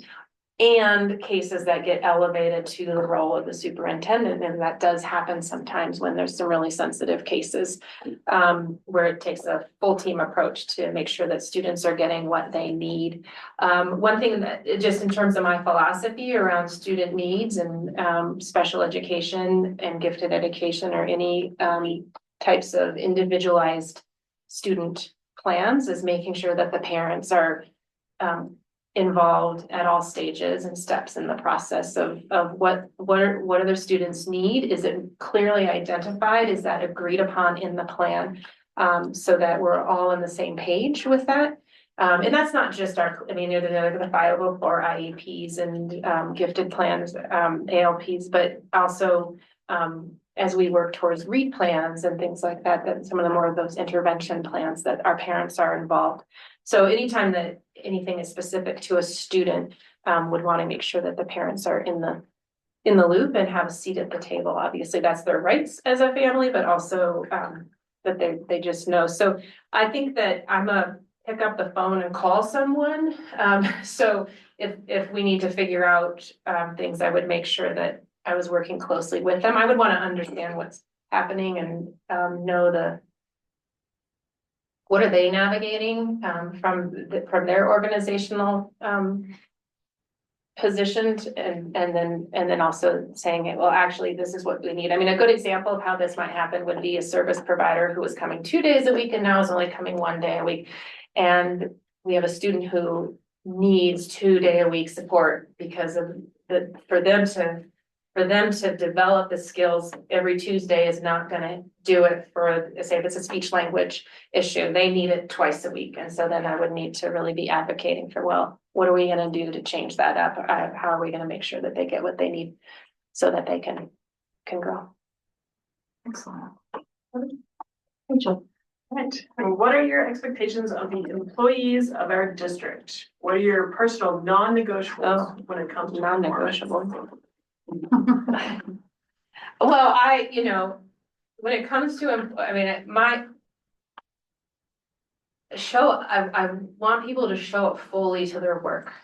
I want to, and I know that there's a variation, we don't expect every day they come in like, I'm ready to go today. That's not what I'm talking about, but that they're fully committed to the organization and the students, and that means having an engagement and a presence and whatever it is they're doing, whether it's they're driving a bus or they're working in an office or teaching. So, and that shows up in a lot of ways, and the ways to check in on that are making sure that I have regular opportunities to meet with the people that are supervising and managing them directly, but also that they, that I could find that out for them just if I'm walking through and just saying like, hey, how's it going today? How are you doing? And they would be able to tell me what's going well and what's not going well.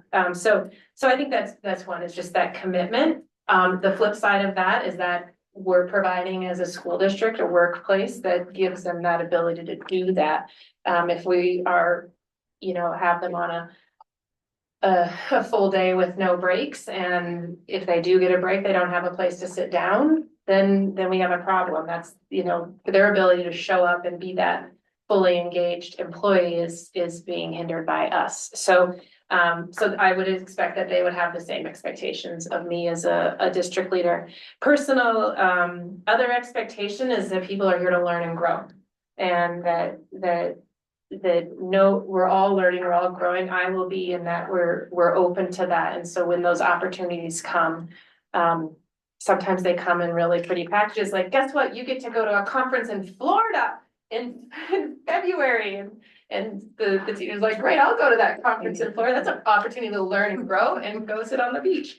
And sometimes they come in packages that are like, hey, I saw this interaction with a kid on the playground and it didn't look like it went very well. We need to work on that. And so that is another expectation. I'm just gonna stop there. And also that they work towards our shared goals, and expectations and things that we have identified as a community of what matters for kids, what does instruction look like? What are our agreements about supporting students, when things get hard? So that they're working towards being in line with that. It doesn't mean they're perfect, but it means that they're not actively resisting. Excellent. So we've got about 10 minutes left. Board, was there anything that you guys wanted to touch back on? I know some of those first questions we kind of went through. Is there anything there first? I think we had our opportunity to clarify each question, and I want to give Audrey enough time for the last. Craig, I'll let you ask that. What questions do you have for us? That's good. Okay. She already said she had a list, so I'm like, Well, let's get it. it's my list, it's just what am I feeling in the moment list. Well, thank you so much for the time all today and the attention towards considering me for this position. I'm really excited about the community and this district and the people and the kids who I didn't get a chance to meet too much of, but they're the best part. That's why we're all here. I guess, okay, a question is,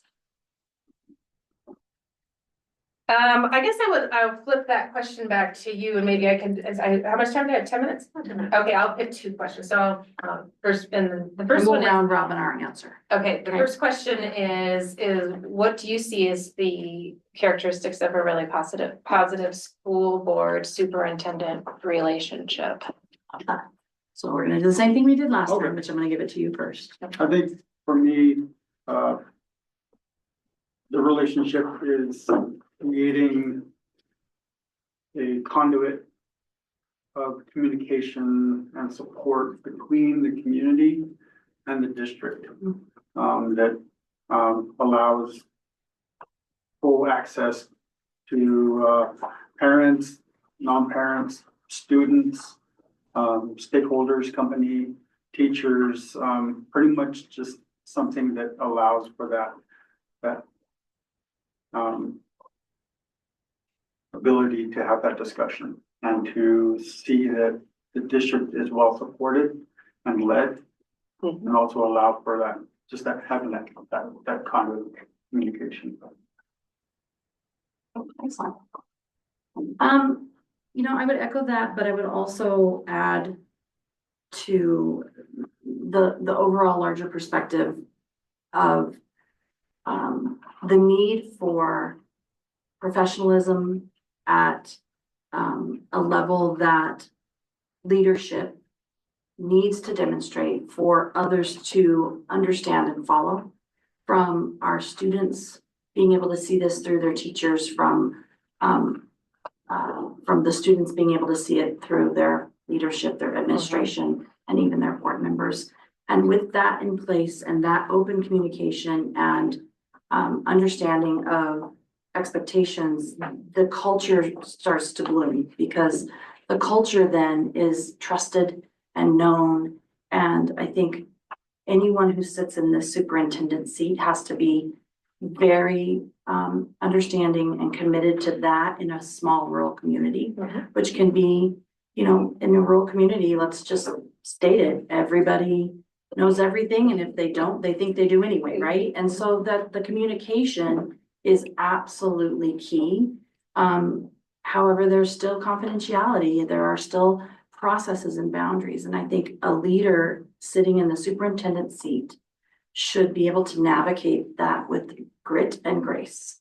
And that's not an easy ask at all times. And that is why I think a lot of these questions focus on community and engagement and process and so forth. So those are the values that I would greatly value from someone.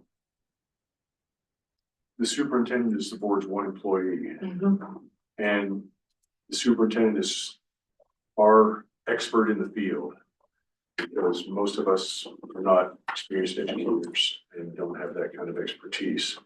And I expect from the superintendent, there's processes and procedures, there's rules and regulations that need to be followed. I expect that to be presented to us in a professional manner and also explained to where, especially if it's a controversial issue, where we can go back to our constituents and have that, it's that community communication thing. It's clear between all of us what is required and why. And to be able to have that trust that the superintendent knows what they're talking about, and then we can know what we're talking about and go back out into the community and say, here's why these decisions were being made, is because here's the data, here's the expertise that we're relying on, and that's the way it is, and sometimes it has to be that way, and sometimes, like you say, there's give and take, but there are times when there's actual, regulation, and there's policy, and there's procedures that have to be adhered to, and from my perspective, the superintendent needs to be the person that's the rock in that, and holding us together as what has to happen for the best thing, for the best outcomes of our students. Yeah, I'm gonna kind of go off of Tim, because he's in line really, with what I feel too. You're our only employee, so, we are a governance body, that's working together with you. So what you bring to us needs to be really clear, it needs to be transparent, Yep. it needs to be truthful. And it doesn't matter if it's good or bad news. We need to understand what it is for us to be able to make good decisions and to also communicate to our constituents. What's going on about any particular issue that, and this is a small community. Sure. These folks talk to us, whether we want to hear it or we don't want to hear it. Yep. So, that is like critical. So in my mind, I think part of that is for our superintendent to be in schools, to be in classrooms, to talk with staff, to have subcommittees that inform you of work, have student subcommittees that inform you of their excitements or their concerns. To me, that would be ideal. Advocating for a district, and when I say that, I mean really advocating for a board when appropriate. If we're on target, great. Tell us that we're on target. We're off target, tell us that. Administration advocating for them when they're on target, when they're off target. Staff advocating for them when they're on target or if they're off target. You're the guiding light for this whole district. Yeah. We are not involved. We try not to be involved in this stuff. Yeah. Because that's not our role. So you're the person. And then, all of that comes together with trust and transparency. Thank you. I think you guys covered Oh, all wait. of it. You're good. Good. So I, Rachel. ask your That's your second one. second question. Okay, my second one, okay, you can do it as quickly as needed to. I can't see the clock behind me, which is probably good. What would you say are the top two things you'd like to see the new superintendent tackle and begin to accomplish? The work is never done in the first before winter break. Before winter break. No, like start tackling, Right. like you're saying, like what would be the first top topics or areas you'd like to make sure that the superintendent is on top of in the first 6 months? I would say a lot of it would be just the trust and building a camaraderie with the staff. We do have, we're all on one campus, but we do kind of have a pretty good divide between secondary and elementary, so just kind of getting everybody together. And then for me, just documentation, accountability, keeping that streamlined, keeping everything streamlined, top down. We are a fairly new administration. We're looking at, we both brand new superintendent, principals. We don't have a long tenure in any of those positions. So basically, which is kind of nice because you can bring in your systems, you can bring in, what you would like, but just kind of keep it all consistent. I think it's, along with that, I think it's, also understanding and, participating in the systems that we have currently in place. We utilize MTSS strategies, and also we do have a pretty robust strat plan that we've been trying to implement, but it's just using the superintendent to continue to support and transmit that information, and then continue to gather feedback. Basically took it. Well, that's good because there's fewer. It's hard. I would say culture, which culture is everything and it includes so many different things, but that's paramount.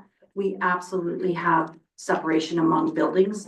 I've always wanted to have teachers be in the cafeteria and have the cafeteria people be in the classroom. I've always wanted to job swap across the district because people think, oh, that's easy. and then they go do it and they realize, oh my gosh, I never want to sit in this seat again. I think culture is huge and there's some real key things you could do quickly to probably start to get a handle on that. Second thing I would say would just not only be strat plan understanding, but understanding and engaging. So if you can define how your engagement is coming about throughout all of those buildings, and I think PBL is a strong suit there, you will then be able to start to identify where we're shortfall, right? Where's the shortfall? But if you get into that soon enough, by the next time we're looking at the plan, you would be able to bring about some change. And so those are the top two: strat plan and culture for me. I agree, and we were all in agreement. We've been working on this for a couple of years now about bringing our district together as a district, making decisions that are district-wide. And we are one campus, but there are silos around here. And that's a continuing problem. Yep. And our strategic plan, we've developed this strategic plan over the last couple of years, which, you know, I've been on this board a long time, and we're in a way better position than we used to be. We have much better processes and procedures and policies. The strategic plan is a key element of that. And a lot of our staff have read the strategic plan. They have a concept of PBL, but those things aren't necessarily meshing, and there's not necessarily a great understanding. And that's what's going to bring our district together, is being able for everybody to understand what we're looking for through the strat plan and what we're looking for through this PBL process.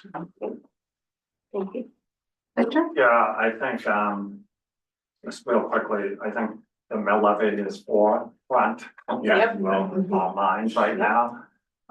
If that passes, it's gonna be a big boost for our staff. Yeah. And so the work that really needs to happen, yeah. And then, you know, this is expected, but, you know, for you to come in and really listen to the various groups in our district. Yeah. And to hear what they have to say about what they feel the state of affairs is right now in our school district and what they think might change that. Thank you. Well, thank you. Thanks you all for the opportunity, and I look forward to hearing from you and hopefully get the opportunity to bring some of this to life. Thank you very much for your time and your. Thanks You're for being my across one the audience world. member. There are people watching though. There are people watching live, but That's right. Thank you. I don't even, the whole time I was trying to find the camera. but it's yeah, right it follows there. you. It's weird and creepy all at the same time. But we do appreciate your efforts. You literally came from across the That's world right. to sit I in did. front of us I today, did. and we value That's right. the fact that you wanted to be here in person. So thank you very much for Yeah. you and your husband. I know he came along for the Yeah. for the ride, so Yeah, we well, appreciate that. We enjoy getting out of the heat, Yeah, oh, I don't so- blame you there. So, although it was a little cooler than we had hoped, but we'll take it. thank you, Take Audrey. it. Thank you so much. Thanks. All right, do, Thank you so much.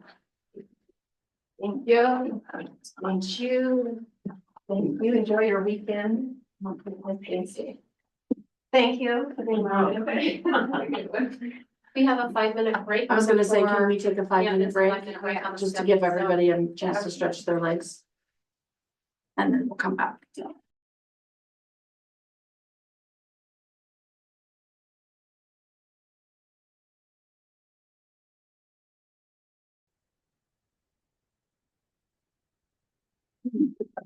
All right, welcoming everybody back. Time is 2:40. All board members are present. And we are now ready to hear the feedback from our first stakeholder group. Dr. Sinner, who is the spokesperson For stakeholder group one. for stakeholder group one? Sarah. Ms. Sarah Rank. All right. All right, so I'll just read over my notes here that we put together. First, we'll do Dr. Mary A. Maribel.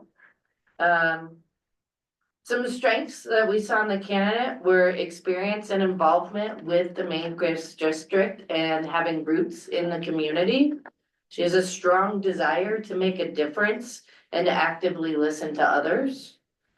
She has a focus on vertical alignment and common language to develop common goals and understanding.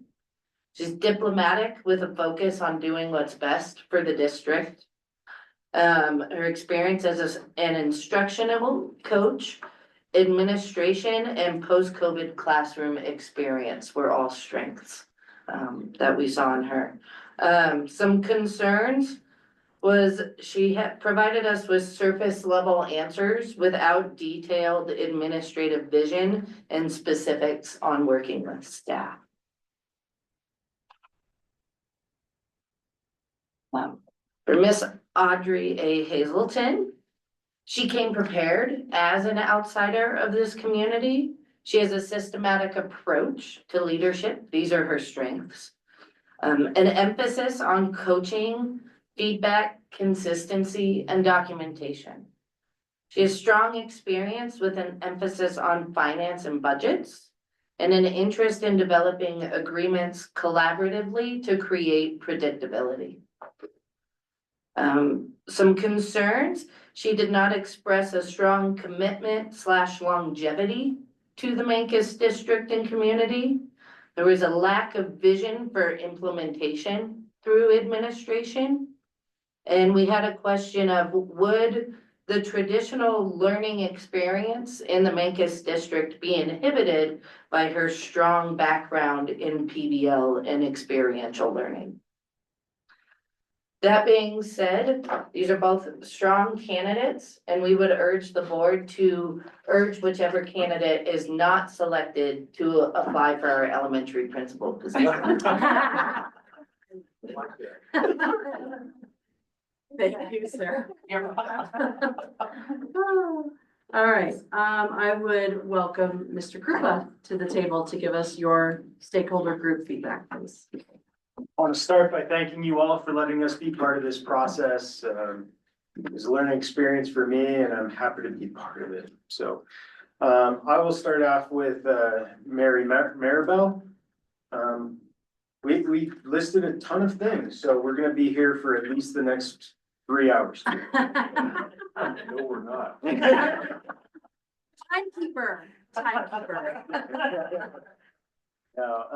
So strengths that we listened, we felt that Mary was a good listener. She was steady and consistent and solid. She really knows our community. When talking about budget first, or budget students first and protect the classroom. She did seem to have a growth mindset of do better every day.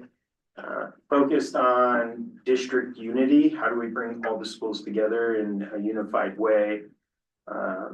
She has had many educational roles. She played pretty much all the roles in a school. She is focused on continuous improvement. She believes in our education and that Mancos is doing good. She's honorable, transparent, and honest. And she's here already. She has a house here. She has roots here. She's kind of settled here. She is familiar with and has developed teacher growth programs. MTSS was one of those things. Don't ask me what it stands for. Multi-tiered systems of support. There you go. That's why you're there and I'm here. Yeah, I learned it. I didn't know it 3 years ago. Yeah. She expressed interest in teaching as a superintendent to not lose focus of boots on the ground. She wants to be intentional and visible. She does value sports. And she has made hard decisions in the past. And she's a straight shooter, no sugarcoating. We think that's a positive. Some questions we have are there seem to be limited ideas on parent and community communication. Also, what are the ideas of the future? We didn't get an idea of, there's future looking, which we would expect from the superintendent. Limited experience with PBL, limited ideas experience for increasing enrollment, limited ideas to recruit quality teachers, and we're not sure what it would look like reaching out to parents and how often it would happen. As for Audrey Hazelton, some of the things, the strengths we saw, she's also very experienced, willing to be transparent and work with community partners and kids. She was very passionate, kind and clear in her communication. She acknowledged that staff are underpaid. And will work tirelessly towards a solution. Recognized preschool just came out through conversation. Self-recognized weakness during the conversation, so she is aware. She really focused on systems and structures and having a strong framework. She showed examples and talked of integrity very well. Really had a willingness to be in the public eye, and not just be in the public eye, but listen. She was purposeful. Collaboration is a value that she holds, and she values it with everyone. Would learn first and listen. Wants to set time for each stakeholder group, examples, each building. When it comes to hard conversations, she laid out a preemptive and clear and kind approach. Offers rationale around difficult decisions, and provided options to stakeholders around those decisions. And then one thing that I thought was really cool was student involvement. She talked about the field trips and how she's even spent a night on some of those field trips in the past, which is a really cool thing relating to students. A couple of the concerns we have, longevity. It's going to take some time to really know everyone and know our community. We're not sure how she feels about athletics. We did learn in our group that 65% of our students do take part in athletics, and so that's pretty big. Can she avoid just being a people pleaser for the board and the community? And can she manage up? And the final thing is, how would she handle reluctant staff? For example, PBL and or change. That's all I got. Thank you, Mr. Kirkman. And I would echo back to all of you, thanks for your participation in the process. This is not an easy undertaking, as we can all attest to, not just as board, but as staff, as our students are even feeling the impact of this change. But for you all to raise your hand and participate means a lot to the community, and it means a lot to the board. So I absolutely celebrate that I see parents, I see staff members, and I see community members who showed up today. That is what districts need fully to survive and to do well. It's not just up to one person, it's up to the community to do well. So thank you guys for giving of your time. However, I also have to ask you to leave as we are going to proceed into executive session shortly. So thank you, Mr. Hunter, go ahead and use your motion. For the purpose of a personnel matter, it's authorized by Colorado Revised Statute 24640224F. This matter involves negotiations to the superintendent's contract for the purpose of determining positions relative to matters that may be subject to negotiations as authorized by 24640224E. This discussion relates to the superintendent's employment contract. Those present at the executive session will be members of the board and Dr. Christy Sinners. So I have a motion. Do I have a second? Have a second. Any discussion? Thanks, Tina. Tim, would you please call? Emily Hutchinson Brown, Aye. Craig Benali, Rachel Werther. Aye. Victor Figueroa. Tim Hunter votes aye.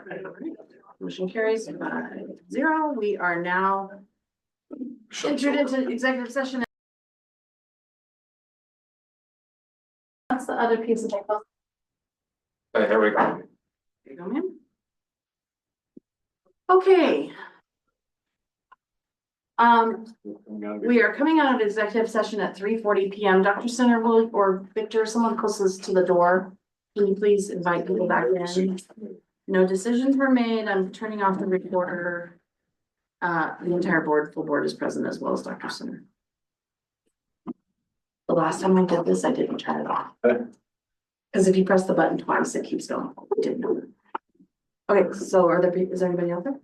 Yeah, but, well, Excellent, all right. I will make a motion that we appoint Audrey Hazelton as our next superintendent of the Memphis School District. We have a motion and a second. I will second. Okay, any discussion? I would just say that we had two great candidates in our discussion. Can you call the question? And then, Yep, Emily Hutchinson Brown, aye, Craig Benali. Aye. Rachel McWhorter, Aye. Richard Figueroa. Aye. And Tim Hunter votes aye.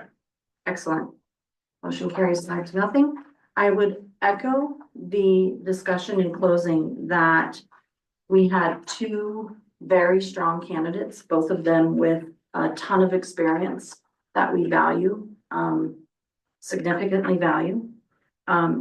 We do believe that Mrs. Hazelton will further the direction of our district in the best way to advance our education and our instructional leadership, and also the strategic plan advancement with the evolution of PBL, the practices surrounding PBL, the instructional coaching surrounding PBL. The advancement as a whole was pretty clear through her history and her past practice and her passion as she spoke to all of the various different needs and players in the district. So we were excited and I think very fortunate to have both candidates be extremely strong. And I think we're even more fortunate to be able to have Dr. Maribel within our walls moving forward, as we hope that she will continue to find her best place. Although my son personally loves her as a math teacher, but she's a great teacher. And so with that, I think this was a great process. There was a lot of thought and a lot of care and a lot of fidelity. We had a lot of help through not only Dr. Center and McPherson Jacobson, but also through both Tiffany Aspermani and Alice Miller that supported this process significantly over the last several weeks. And I would like to publicly thank them as well. And so with that, we will move forward knowing that we have some leadership in place hopefully for the district. So it is 3:44 and we will call this meeting adjourned. Thank you. All right. Thank you all.